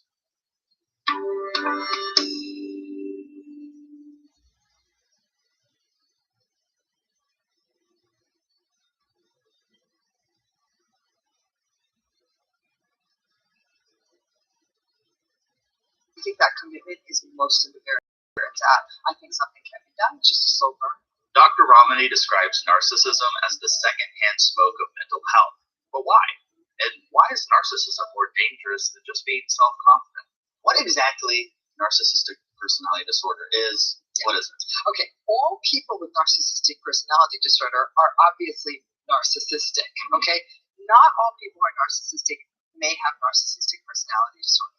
So it's a fine point, but it's an important point since everybody's throwing this word around these days, right? You know, it's not unlike other diagnoses that have different meaning to them. This one's sort of this character assassination, right? So when we talk about narcissistic personality disorder, there's a long list of patterns, and they have to have 5 of the 9 on that list. It has to be something called pervasive, meaning it cuts across situations with a variety of people, at work, at home. It's not just like they're narcissistic to only you and they're nice to everyone in the world. It tends to be pervasive. But here's the rub. It has to involve what we call social and occupational impairment and subjective distress. That's a fancy way of saying it is messing up that person's life. They're aware it's messing up their life, and they're uncomfortable with it. And that's where you don't see as many people with narcissistic personality disorder. So their style of not having empathy, of being entitled, of being grandiose, of being arrogant, superficial, all that is working out for them. They're not going to walk around saying, I'm having a problem. They're not going to walk around saying, this is causing me problems. So if they don't acknowledge that piece of it, then really they're a narcissist, which is sort of a clinical term for being a jerk. And we don't get to diagnose people for being a jerk. We may not like them, but that's not a condition we diagnose. We diagnose people because they're bringing in something they're uncomfortable with or that's causing them problems. The best example I can give you is, let's say somebody's been using drugs for 2 years and their drug use results in DUIs and other problems in their lives. Okay? When that happens, they may themselves say, I don't have a problem with drugs, but I do have 5 DUIs and they did find me in the gutter from my mom's house. So I guess, maybe there's a problem. In narcissism, they may recognize that, yeah, sure, I got in trouble at work and I was called out on this and that problem and I did cheat on my wife several times, but it's working out for me. Is that distress? He's being a jerk. So Dr. Alan Francis is actually one of the architects of this diagnosis originally in the DSM. And he himself has come out very clearly and said, we don't get to diagnose somebody this way. Our second round, and welcome MP Scheer to our committee. I've got 5 minutes. Thank you very much. I just want to pick up on a line of questions from my colleague, Mr. Singh. You're talking about employers and workers asking for wage increases, and I just want to make sure I understand this right. What you're saying is that inflation isn't going to stick around forever, so before you go and ask for big wage increases, just keep that in mind. You wouldn't want wage increases to put pressure on inflation staying high. Is that a good summation? Plan on inflation coming down. When inflation comes down, though, doesn't mean prices necessarily come down. It just means prices go up slower. Okay, so workers would still lose on the difference between what they're being paid today and what those prices will be in the future. They're not going to drop below where they are today. Well, yes. Our mandate is to control inflation. We don't have a price level target. We have an inflation target. So we're trying to get the rate of increase in inflation. But inflation is defined as prices going up, so they are linked. I just wanted to make that point because your message to employers and workers is to basically exercise restraint so as not to contribute to inflationary pressures. In 2021, the Bank of Canada gave $18.4 million worth of bonuses to its own staff. Were those bonuses, would you consider those bonuses to staff working at the bank contributing to inflation? Well, I actually think the Bank of Canada has been pretty restrained, but the senior deputy governor will take me through. It's just a matter of opinion. Do you think they added to inflation? I wanted your opinion. No, I don't think that. Okay. Have you received a bonus yourself since March 2020? In fact, per the legislation which I've appointed, I have no ability to get a bonus. Okay. You talked about the bank's negative position. I just want to make sure I understand this properly. The bank is losing money because it has to pay interest on the settlement accounts. Now that the rates have gone up, the interest payments are greater than what the bank receives from the government for the bond rate itself. Is that correct? Yes. So what we're paying in interest on our settlement balances, which are our liabilities, is larger than the interest we're receiving on our assets, which are largely from the loans. Okay. Who's receiving those higher interest payments? Those would be the large financial institutions that have accounts with the bank. That's correct. So the big 5 Canadian banks would be included in that? Yeah.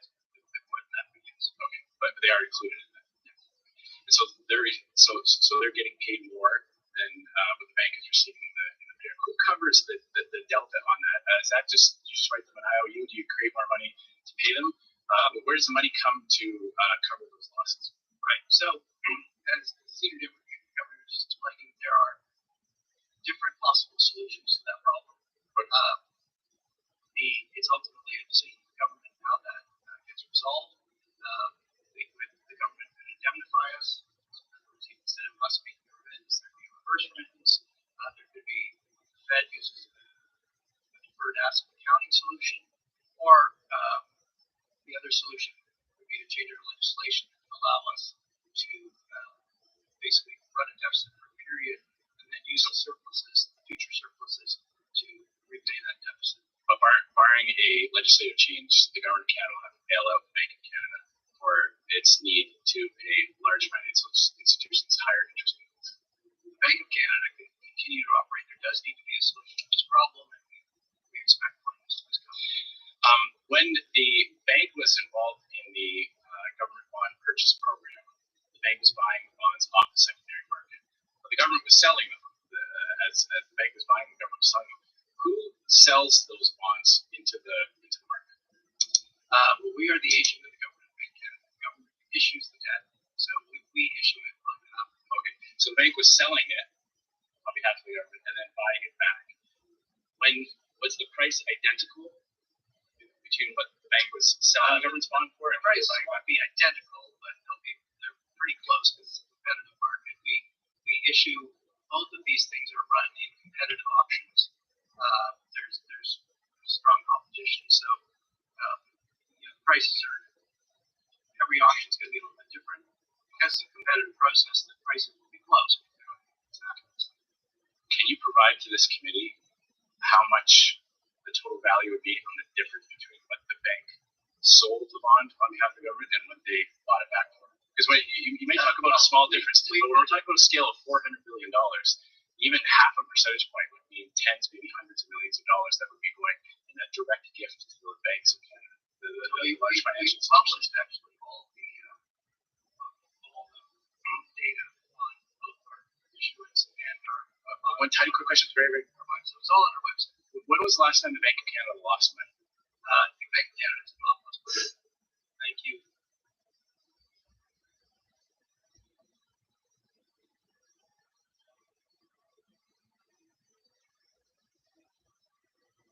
While it was really no surprise this weekend when Pierre Poilievre won the leadership of the Conservative Party, the extent of that victory sure was.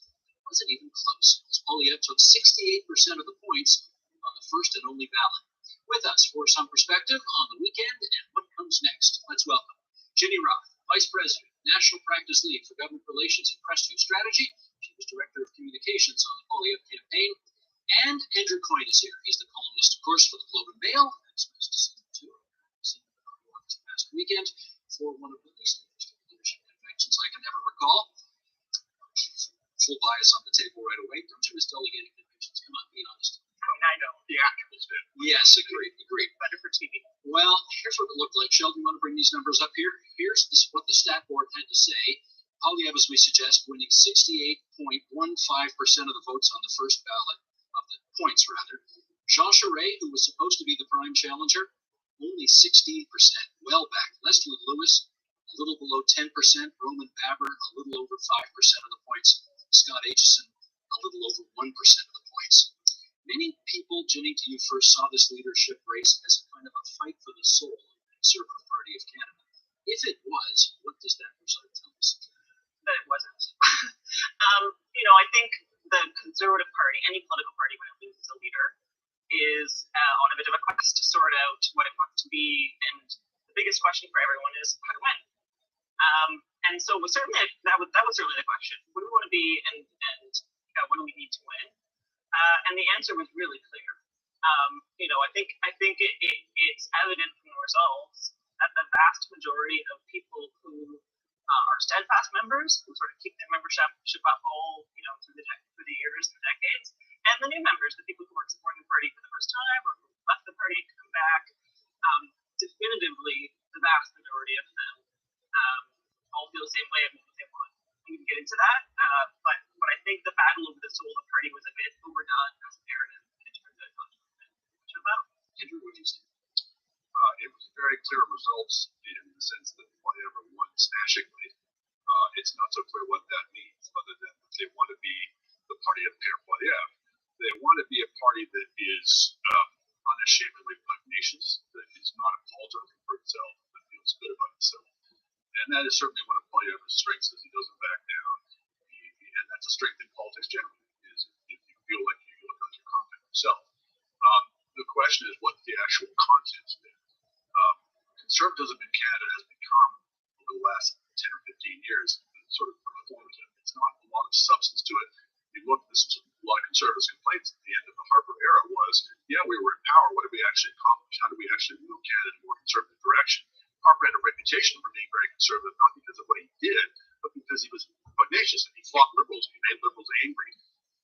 Poilievre is very much in that vein, but he didn't actually run on a really much of a substantive policy platform.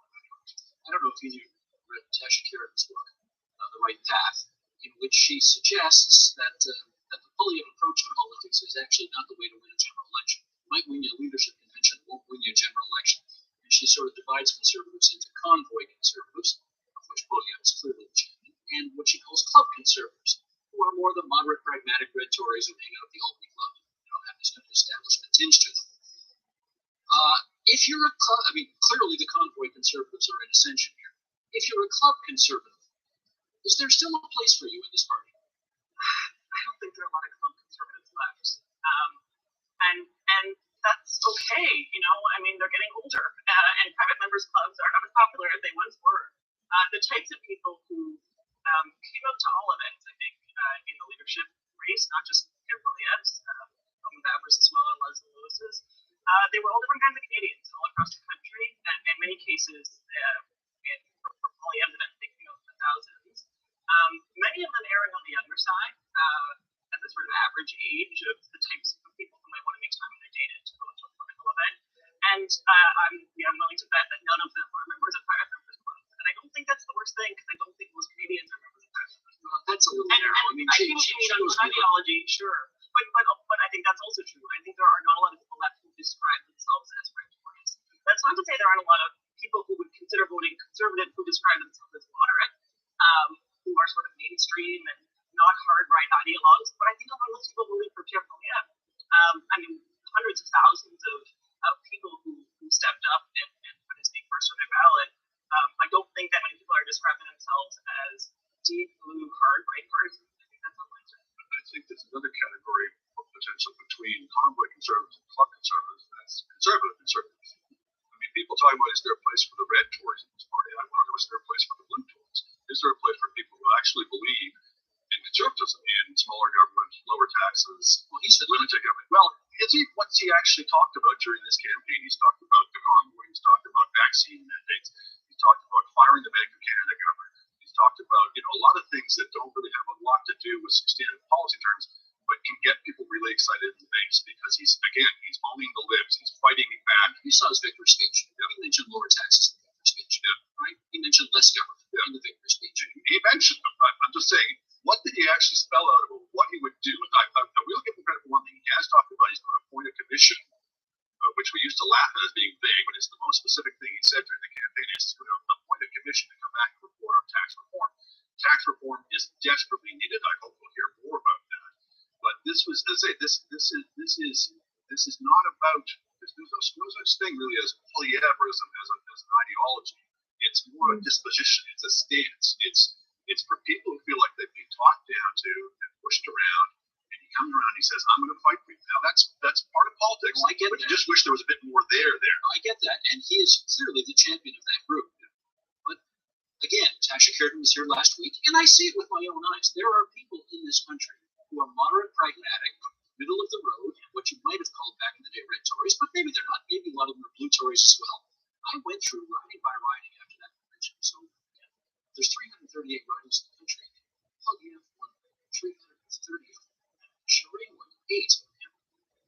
Is there still, I'm going to ask it again, is there a place for moderate, pragmatic conservatives in this party under his leadership? Let's talk about these people that he attracted, who I think many are talking about grievance politics and they're angry. They came, he would do these rallies and he would stay for hours and go back sometimes till 1 or 2 a.m. He would talk to every single one of them that was interested, which were a lot of them. inflation. And they would say just inflation because, he's a strong politician. So he branded inflation based on the guy who he thinks is the cause of it. And they would say, I think this guy's going to bring down inflation by shrinking the size of government. They would bring up free speech. And they would say they have a problem with some of the bills before Parliament that have been passed by the Liberals that they think restrict free speech, which I know Andrew has problems with some of those as well. So these are people talking really specific policy commitments that Pierre Poilievre has made. And in many cases, they're saying, I voted Liberal in 2015, and I'm not interested anymore, or I voted NDP last time around, or I voted when I was younger, and I'm just giving politics a break for a while because I think no one's voted for me. These are not people who define themselves as on an ideological spectrum. They're defined by the fact they can't fill their car tank with gas. They think government's gotten too big, and they want government to leave them alone, and it's telling them what to do. And so you can say that, in some ways, I think Poilievre is punished for being a strong communicator because it means that therefore there must be no substance. Well, I think part of why he's a strong communicator is because he's talking to people about inflation and lower taxes and smaller government, and there's substance to it. There's policy behind it, but because he's a strong communicator, it's reported on as a message that really telling people. Pragmatism is the flip side of that is opportunity. And so I do actually think pragmatic Tories have a place in this market. What you're going to see, I think, from Pierre Poilievre, it's a lot of the same things you saw from Stephen Harper, a lot of the same people around him. So I think you'll see a lot of the same kind of micro-targeting of policies to particular demographics they're trying to reach. It will not have, I don't think, people who think that they're going to get a really strong, robust policy conservatism from Pierre Poilievre. I think maybe disappointing. I think what you're going to see is much more tactical.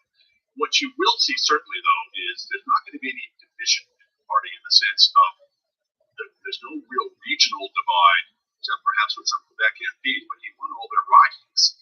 And you're not going to pretty frame sounding last week. That's right. And there's nobody there. There's nobody who's going to lead any kind of opposition to him.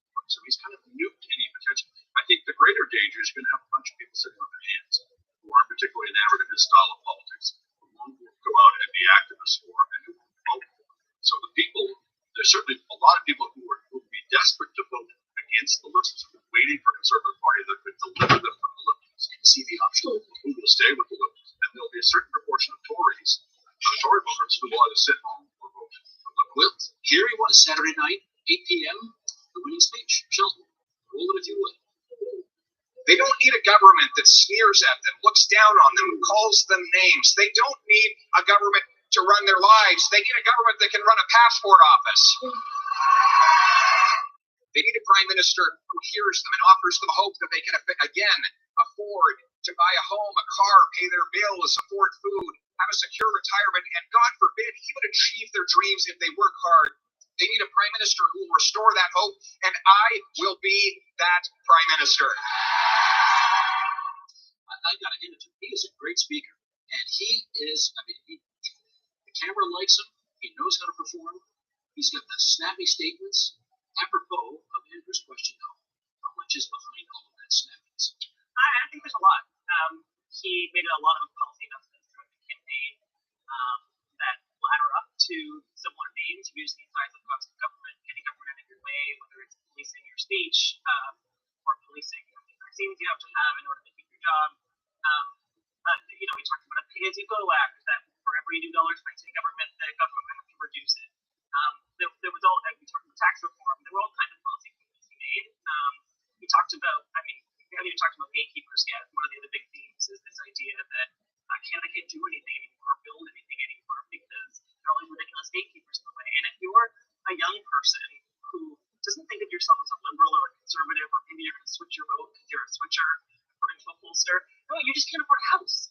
And you're 35, and you don't understand why. And the more you read about it, the more you realize it's because houses are being built. There are nowhere near enough of them. So that's pretty policy laden, and it's pretty moderate. Well, let me pick up on this because here's sorry to read the competition here, but here's Chris Selly from the National Post writing yesterday. Okay, Sheldon, let's go with this. The knocks against Poilievre. Times this prime minister's policies have given us a 32% increase in violent crime, a 90% increase in gang crime. Murder rates now rising again this year, year after year. And what's the solution? To ban Grandpa Joe's hunting rifle. In fact, fact, he wants to ban hundreds of thousands of hunting rifles and spend hundreds of millions of dollars doing it. Why won't he leave hunters alone and go after the real criminals?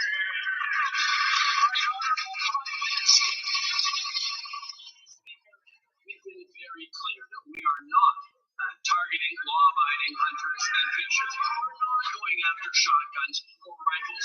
We have banned military-style assault weapons. Unfortunately, conservative politicians continue to mislead Canadians, to base things on fear, and to be focused on making assault weapons legal again in this country.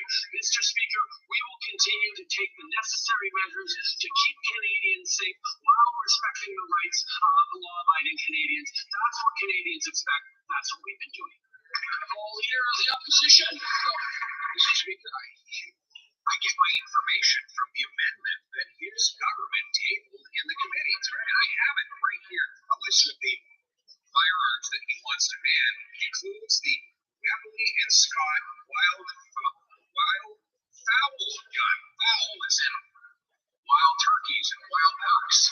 That's right in the list that his government put forward of guns he wants to ban. Mr. Speaker, why is he more concerned with protecting wild turkeys from hunters than he is concerned about protecting Canadians from turkeys?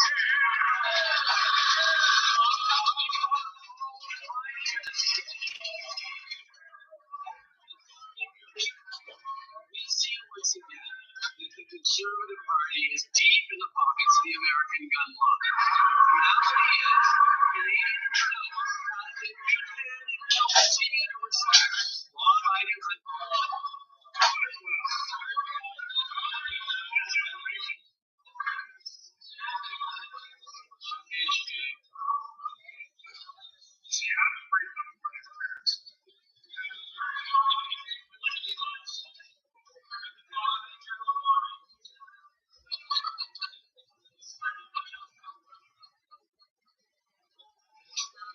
I'm looking to the whips for some support. I think I got some. Thank you. Prime Minister, maybe start from the beginning so we can hear the answer. Mr. Speaker, once again, we see the extent to which the Conservative Party of Canada is in the pocket of the gun lobby. Continue to move forward in responsible ways while respecting the choices of law-abiding hunters and fishers and people who use guns responsibly to be able to continue with their rifles and shotguns, while at the same time we prevent those military-style assault weapons that were designed to kill the largest number of people in the shortest amount of time from being used in this country. The Conservatives continue to try and bring those back. We will stand strongly on better gun control. The Honourable Leader of the Opposition. Speaker, it's right on page 294 of his proposed amendments that he wants to ban the Webley and Scott wild fowl gun. Again, this is a firearm specifically designed to go after turkeys and ducks. These are tools for farmers and hunters, many of whom are First Nations who rely on country food in order to feed themselves. And he wants to ban them and turn those people into criminals. And I'm taking my information directly from these amendments. Why won't he stand up and admit that he wants to ban hunting rifles and shotguns rather than going after the real criminals?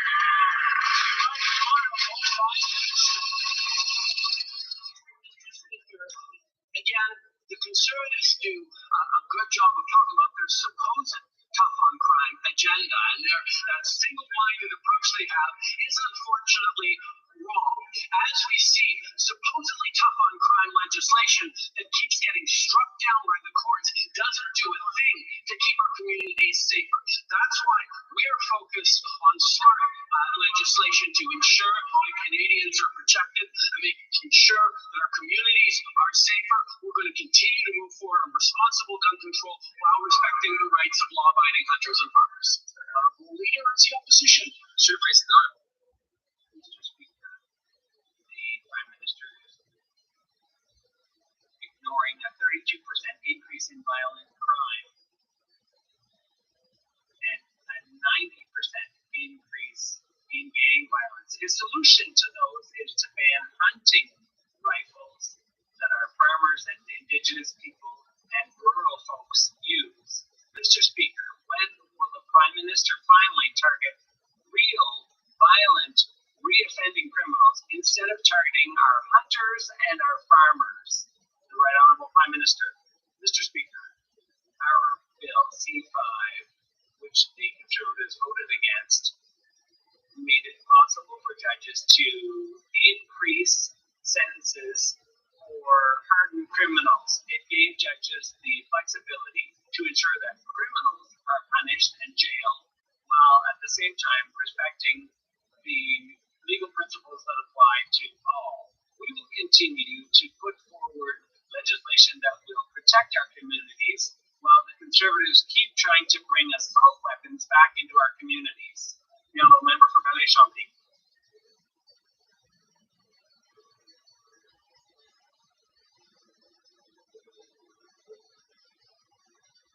The Prime Minister has used words to obscure the answer. He says there was not interference in a significant way that would have changed the outcome.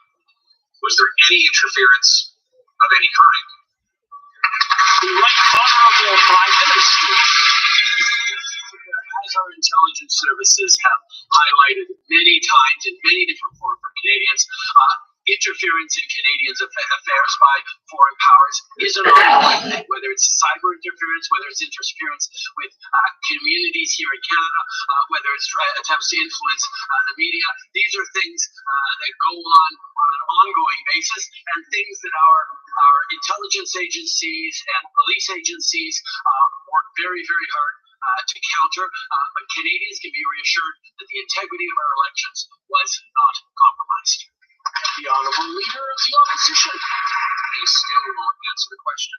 The question was specifically about whether intelligence, law enforcement, or public servants briefed him or in any way informed him of any interference in any of our elections.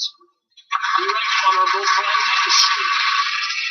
Mr. Speaker, back in 2019, we established a professional, a nonpartisan, independent group of top civil servants and intelligence officials to ensure that the integrity of our elections would not be compromised. They watched and reported in the 2019 election, they watched and reported for the 2021 election, and in both cases confirmed that the integrity of our elections was not compromised. Honourable Leader of the Opposition. The question was not whether the election was compromised. The question was whether officials, intelligence, law enforcement, or the public service at any time informed the Prime Minister of allegations of any interference in our elections. Yes or no? The Right Honourable Prime Minister. Mr. Speaker, the member opposite brought in the element of allegations of interference. I can confirm, based on the news reports that a number of people have been remarking on for the past number of weeks, that I have never gotten any information from any of our security agencies or police officers or intelligence officials or public servants, any information on anyone receiving, as a federal candidate, receiving money from China, as the allegations highlighted. The Leader of the Opposition. The question wasn't whether or not he heard allegations of money going to a candidate from China. Obviously, money doesn't travel on a big ship from the other side of the Pacific and then go to the shore and then be delivered to a candidate. That is obviously a denial of an absurdity. The question is whether or not the Prime Minister ever got information from the public service, the police, or intelligence bodies on any interference of any kind by Beijing in our elections. The Right Honourable Prime Minister.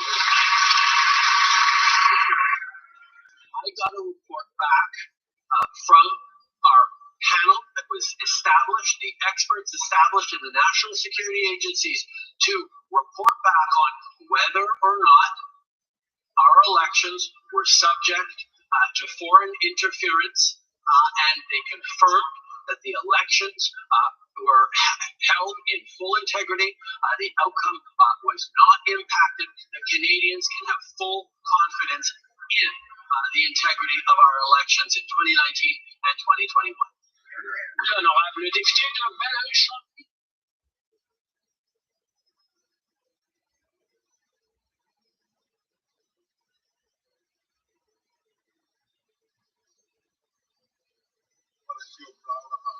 Didn't go the way we wanted it to go, but we sort of hard. We played with passion. I love this team. We got to get a win against Morocco just for the hell of it. For many Canadians, having Canada to cheer for was a happy bonus. Now it's back to focusing on the teams they typically cheer for. In Vancouver, that was already on display at the Croatian Cultural Center. We're gonna have to pick one or the other, and just Croatian who won we're gonna pick. Why? It's just where we're from. You know, it's who we are. Whoever scored was the jersey that I'd wear. So I started with my Croatian jersey. Canada scored, wore my Canada jersey, and then back. Elsewhere across Canada, allegiances also shifted. Argentina all the way. I'm going to see Messi next .com. Brazil would hold on to those Canada jerseys. Many are already looking ahead 4 years to when Canada will co-host alongside the United States and Mexico. Seeing these children who are now can dream, not just playing soccer, they can dream of being in the World Cup in 2026. It's a huge for soccer community. It's huge for this country. A hopeful future for this important day. Susanna De Silva, CBC News. A huge win and a big celebration for Canadian tennis. This was the scene after Canada captured the Davis Cup for the very first time. We often think of tennis as an individual sport, but as Lisa Shing explains, this was definitely a team win. Canada are the 2022 Davis Cup. Mr. Freeland, you'll agree with me that the state-owned, taxpayer-funded Canadian Broadcasting Corporation reported on February the 10th, 2022, that the GoFundMe donations to the convoy protest came from donors located outside of Canada. Do you agree with that? I don't have the report in front of me, and I haven't memorized all CBC reports, but I'm prepared to believe you. In fact, they stated that the donations came from America, the United Kingdom, France, Germany, Australia, New Zealand, and the Netherlands. You also accept that as fact? I don't see the article before me, but you say that's what it says. They even claimed that the convoy might be Russian funded. You recall that? Again, you're reading from the article. Yes. On March 21st, 2002, the CBC, without any explanation, without apology, without any clarity, retracted their story regarding the funding of the protest. You were aware of that? Again, I'm not speaking for the CBC. I'm speaking for I'm not asking you to speak for the CBC. I'm asking, were you informed that the CBC retracted the story, the false story, about foreign funding donations to the convoy? Again, Mr. Brock, I don't believe that the CBC is being interrogated here. I believe it's the government. Just answer the question, Minister Freeland. Were you aware, yes or no? It's a simple question. I don't have the article before me, and I'm not here to answer questions about the CBC. The Deputy Prime Minister, the most senior cabinet minister, is not prepared to accept whether or not the CBC retracted a false story? I don't speak for the CBC. You, as the most senior cabinet minister and the deputy prime minister, relied upon that initial story from the CBC and shared your concerns with Canadians regarding terrorism funding and money laundering. Your words, correct? Be very clear. My principal concern when it comes to the illegal occupation and the illegal blockades is the economic harm that Let me be very clear, Minister Freeland. Your words several times in the House referred to terrorism funding and money laundering. Are you saying you didn't use those words? I'm speaking here today, and I am talking about the central motivation of our very serious And I'm actions. here to ask you questions, and I expect, on my question period, I expect a response. So my response is, do you recall using the words terrorism funding and laundering in the House and reporting outside the House? Yes or no, Minister Freeland? I believe if we were in a court of law where I think you once worked, that might be called badgering a witness, Mr. Braun. Chair. Can we allow the question to be answered? Thank you. As I said, my core concern as Minister of Finance and my central justification for these very serious measures that we put in place, as was clear in my opening statement. You're not answering the question. I'm going to move on. You're not answering the question, and I will move on. Madam Chair, on a point of order, it's entirely possible that Mr. Brock doesn't like the answers to hearing, but the witness is entitled to provide an answer. She could just be provided the opportunity to provide it. Madam Chair, the witness may not like the questions, but she's not entitled to establish her own facts in responding to an answer that is non-responsive and not relevant to the question. As she just said, we'll move back 20 seconds, allow you to ask your last question. Do you agree with me that the Deputy Director of FinTrack, Mr. McKillop, confirmed at committee that the convoy funding did not come from terrorism funding or money laundering, and the typical person who donated hundreds and thousands of dollars to the convoy came from their own resources and posed no security threat? Do you accept that? What I accept, Mr. Brock, is that the core threat is to the Canadian economy, to our reputation as a trading partner and investment destination. Thank I you for made the that clear in non-response, my Minister. opening remarks, and that is my view. Thank you for the non-response, Minister. Very helpful.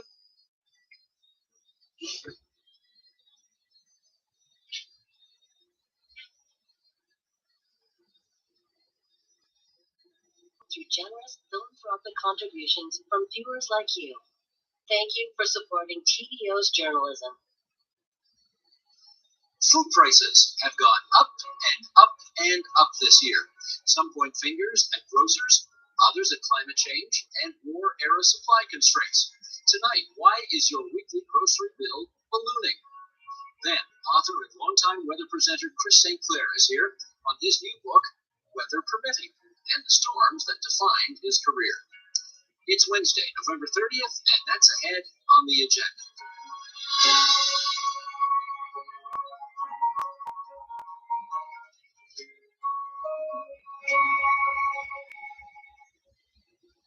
Across the board, food costs are up, in some cases way up. It's leading to escalating use of food banks and tough choices at kitchen tables around the province. What is causing those increases? Let's find out from Halifax, Nova Scotia, Sylvain Charlevoix, professor in food distribution and policy and director of the Agri-Food Analytics Lab at Dalhousie University.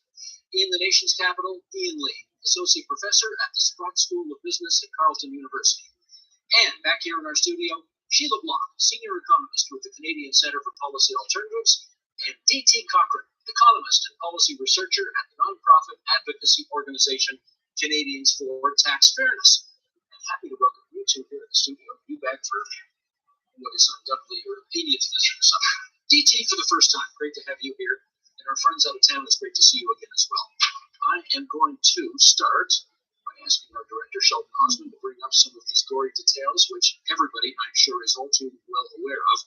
This is the Consumer Price Index comparing food prices year over year for October 2022 compared to the year before. And look at this.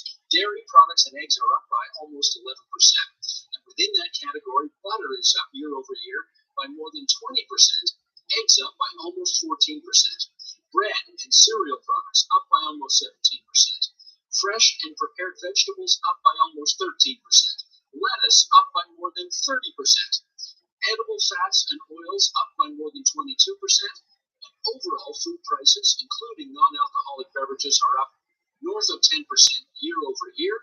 And Sylvain, question to you to get it started: should we have seen this coming? Well, we did see it coming.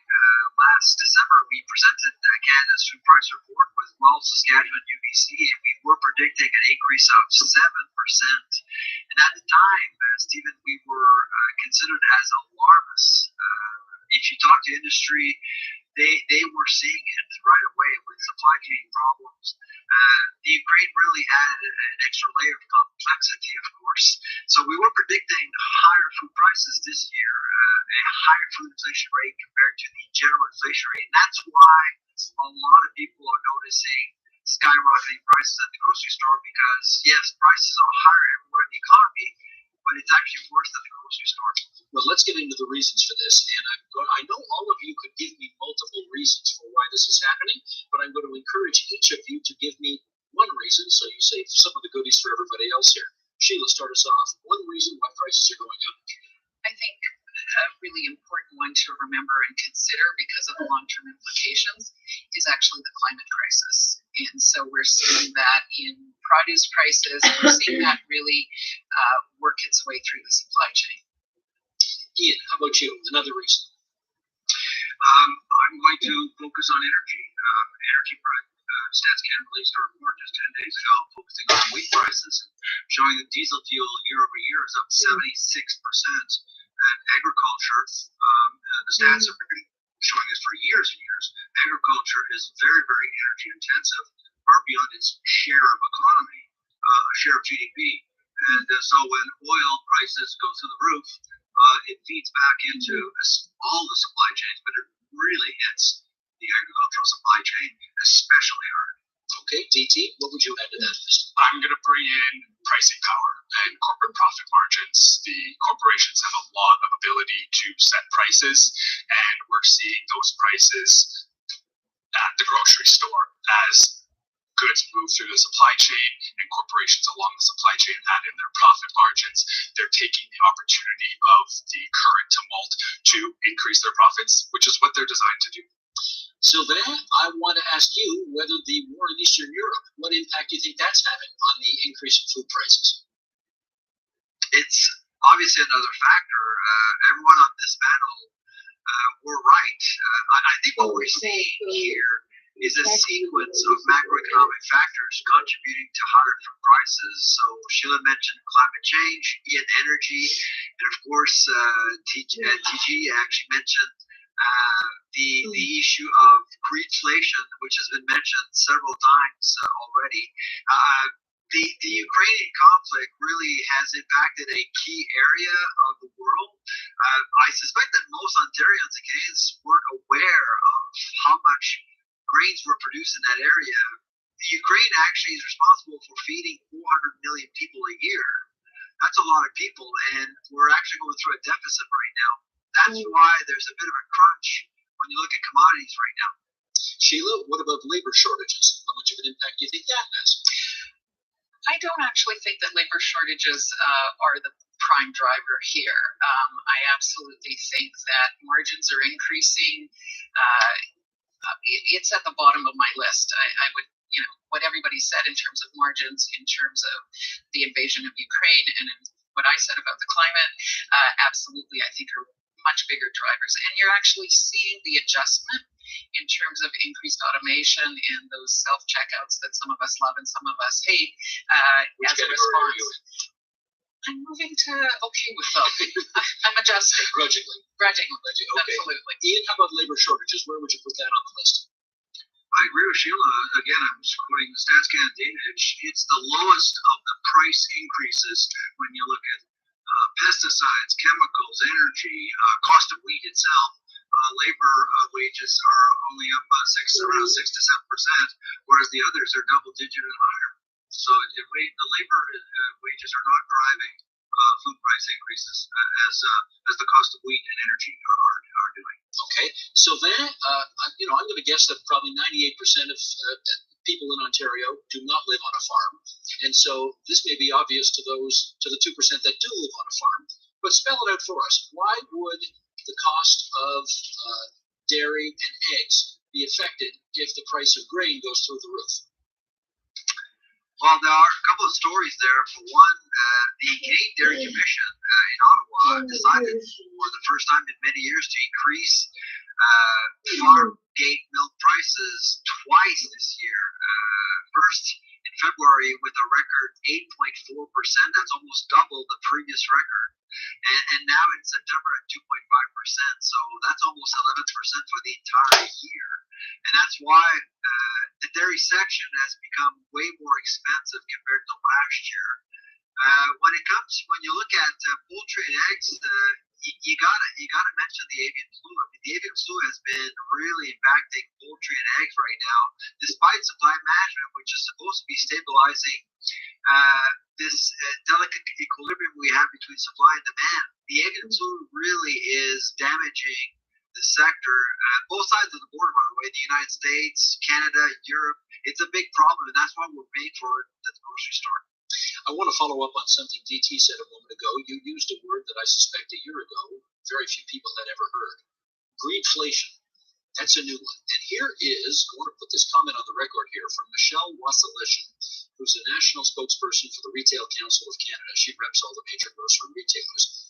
And here's what she has to say about that word. Grocers are not inflating the price of food, and unbiased academics have debunked the notion of greedflation. Margins in the 2 to 4% range are well within historical norms. The grocery industry is a low-margin business relative to almost any other sector of the economy, and indeed, with lower returns than big agriculture, consumer packaged goods, or Canadian farmers. Okay, that's a spokesperson for the Retail Council of Canada. DT? Accurate or not? Well, I'm going to clarify that I actually didn't use the term greedflation. Sylvain used it, I think, because it is a high-profile term to describe the phenomenon that we're seeing. I actually don't really like the term because I don't think this is some sudden, unusual explosion in greed. This is just companies doing what they're supposed to do. We're just now starting to question whether companies doing what they're supposed to do is harming people rather than benefiting them. So for a long time we've been told, well, these companies pursue high profits, will ultimately benefit from that because we'll get innovation and productivity and efficiency. But we've seen a massive jump in profit margins as the pandemic has waned without any evidence that this is due to increased efficiency, productivity, innovation. So where are those profits coming from? A lot of it is pricing power. And I do agree with your with the comment that we shouldn't just look at the grocery retailers because this is a whole supply chain of companies seeking the greatest profits that they can gain. That said, the grocery chains have seen jumps in their profit margins. Let's go around on this. Ian, greedflation. You buying this? Not at all. I've been teaching my strategy course for 33 years. My students are required to study the one industry to another, saying, which industry is doing relatively better, pharmaceuticals versus airlines versus manufacturing. This is very standard practice. And of course, you use StatsCan data and you use things like the ROIC, return on invested capital, and you use another very important metric called net profit margin. And the grocery industry is notoriously a terrible industry. It is very, very low returns. I tell my students, you want to get poor quickly when you graduate, invest in airlines or invest in grocery stores. That's how you can become poor, because although they have high turnover, high inventory turnover, their margins are 1 to 3%. The Retail Council said 2 to 4. Right, the data I'm looking at in Canada is more like 1 to 3% net profit margin. Cost of goods sold in this industry averages 75%. Wages are another 12, and then you got overhead. You're up to 98, 99% costs in this industry. So if you can get up to 2 or 2.5% net profit margin, I don't think anybody believes that 2.5% is a manifestation of greed. I mean, if you were talking about the refineries, now there's an argument there. Or if you were looking at net profit margins in pharmaceutical companies, but this industry is at the low end of net profit margin profitability. Sheila, your take on greedflation. I think I agree with DT that absolutely these companies are doing what they're supposed to be doing, and they are maximizing their profits. I think I disagree with Ian because we have seen through the pandemic that margins, both in food manufacturers and in retailers, from the StatsCan data that was released last week, are just about double where they were in 2019 and are above the sort of 10-year average before that. So absolutely doing what they're supposed to be doing, increasing their margins. It shifts a bit between the manufacturers and the retailers because this is a very rapidly changing market, and absolutely, the benefits of this are shifting between the two of them. I would say that from what we can tell from the agricultural returns, not so much, but that data is really aggregated, so harder to tell. You haven't made the sale yet. You want to go again? Sure. I think where the confusion, and I've been reading all the articles on this, is people are confusing the nominal data with the normalized data into percentages. I mean by that, the absolute dollars of profits are up, of course. The gross revenues in dollars are up because inflation. The cost of goods sold in gross dollars spent buying the stuff from the manufacturers is up, and the net profits in dollars is up. So people say, well, look, they're making more money, they make more dollars in profits, therefore they're more profitable. But that's why we normalize data into percentages, and we compare, the unemployment rate percentage or the inflation rate percentage. The net profit margin, and that's a percentage, a ratio. I'm not talking dollars, I'm talking a percentage, is absolutely flatline in Canada for grocery retailing, and that data is straight from Stats Canada. Okay, Sheila's got her eyes wide. Oh, yeah, you should have seen her eyebrows perk up when you said that. Okay, Sheila, you're on again. So I am talking margins. I absolutely agree with you that, because during the pandemic, more people ate at home, less people ate at restaurants, and profits were up at grocery stores. I am absolutely talking about margins, and I hold what I just said, which is margins are up. They're up from where they were in the fourth quarter of 2019, and they are up from the kind of 10 years before that as a normalizer, and this is the percent. Absolutely. Pre-tax I'm talking about. Do you share Ian's view that this is normally a lousy business to invest in if you're looking to make a killing?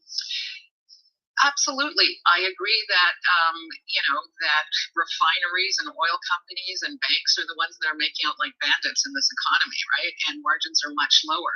However, these companies are still doubling their margins from where they were pre-pandemic. And I think that's a public policy issue because this is an essential.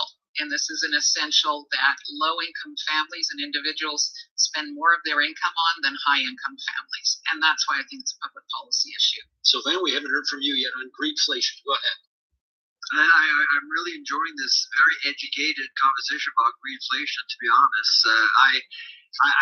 We mustn't forget about the bread price fixing scandal that we actually had a few years ago, and I think this is about consumer trust. I completely agree with Sheila in terms of transparency, and this is really what the problem is, I think. But when you look at margins in particular, if you look at the entire supply chain, I don't think retail is the problem. But there are concerns around processing for certain verticals. And I can actually venture to say that meat is one of them. I would also look at production as well. The Canadian Dairy Commission went ahead with an increase of 8.4% without providing any numbers to the Canadian public. The Canadian Dairy Commission is a crown corporation, and I think that Canadians deserve some transparency from the Crown Corporation. We never got that, and now we're paying 20% more for butter and everything else at the dairy section. So I think right now what's going on is that Canadians feel unprotected, and the Competition Bureau is not doing its job. The bread price fixing scheme investigation is still ongoing after 7 years. Nothing has been resolved. DT, there's no question that bread price fixing scheme was not the finest hour for the industries that were involved in that. But we started this discussion by pointing out all of the different reasons why prices are going up right now. Do you think it's fair to say that consumers are getting ripped off by industry at the moment? I mean, what do we mean by being ripped off? People are finding it more difficult to afford the things that they took for granted that they can afford. They go to the grocery store, and I don't know about you, but, I buy kind of habitually. I have the things that I buy, I buy it now. Suddenly I have the sticker shock, and so people are having to confront, what can I afford, what can I not afford? That's not necessarily because of corruption. No, I do not think that this is corruption. I think that this is honestly capitalism working the way capitalism is supposed to work. Now it's opening some questions about why does it work that way? Does it working that way benefit all of us? And if it's not benefiting all of us, what needs to be done? So I actually like the big questions that are being opened up about this. You know, where does profit actually come from? Where do the grocery chains actually make their profit? Is this earned and deserved? If it's not, what should be done about it? That's a good spot to go. Ian, are these profits earned and deserved in your judgment?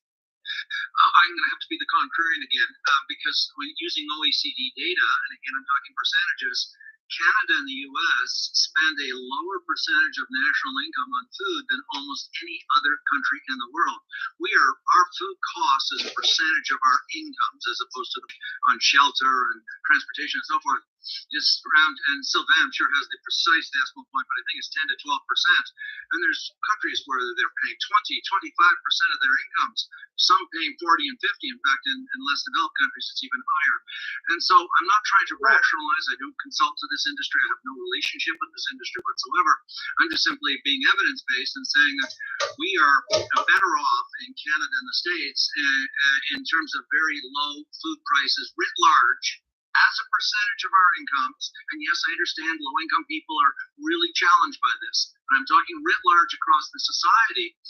We pay much lower prices in aggregate than most other countries in the world. To your point, very quickly, I mean, I'm sure you appreciate the fact that I don't believe in wage and price control, because that's where it points to.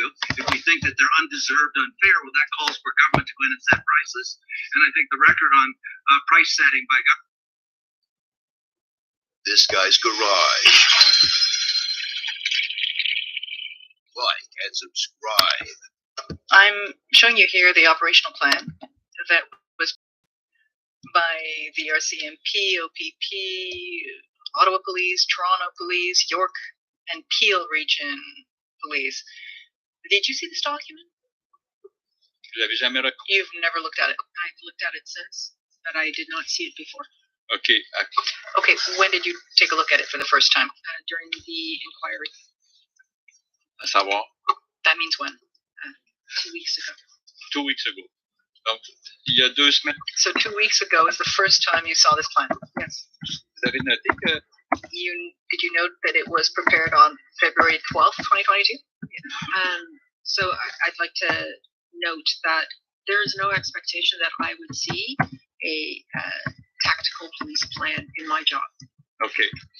One, that started to be prepared on about the 12th of February. It was not completed until the 17th of February. Okay. Mais il était...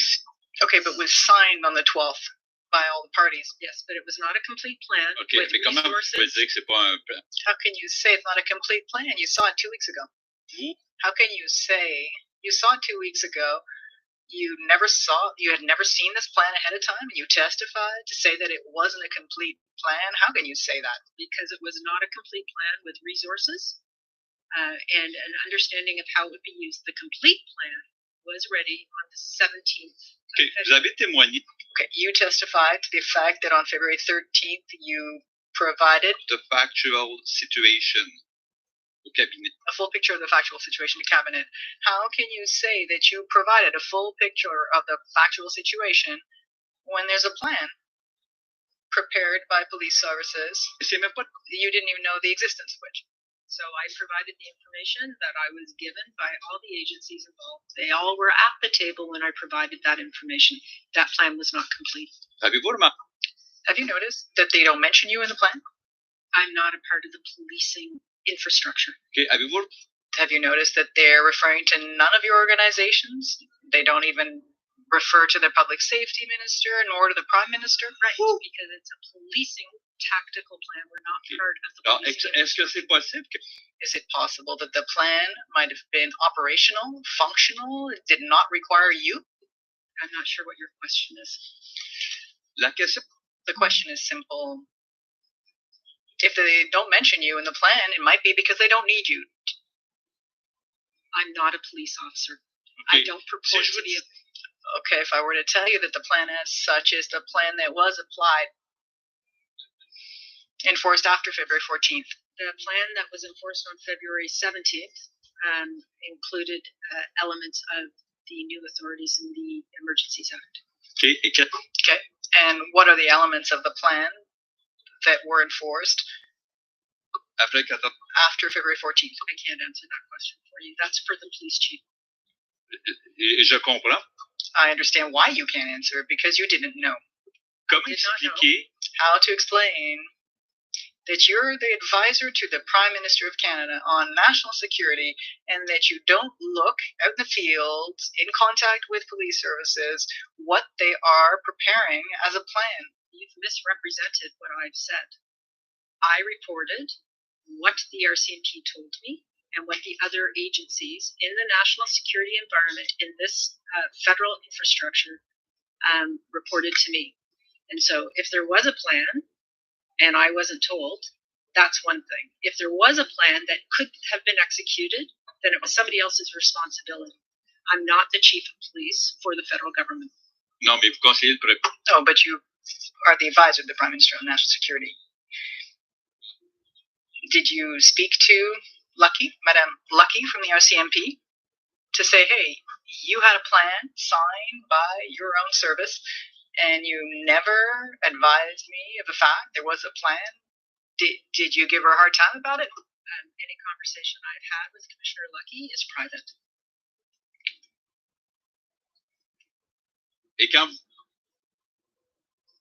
And when you're talking about national security with the RCMP commissioner, those conversations are private. They're not of public interest. A private conversation that I've had with her, I'm not going to discuss here. The conversations we had and the discussions we had regarding the national situation across the country are on the record. We have minutes of them all. Moi, j'ai l'impression que I'm getting the impression you're getting. dans votre tour à bureau sans qu'on. I get the feeling that you didn't go. I know your time is up. It's not true. Moving to Senator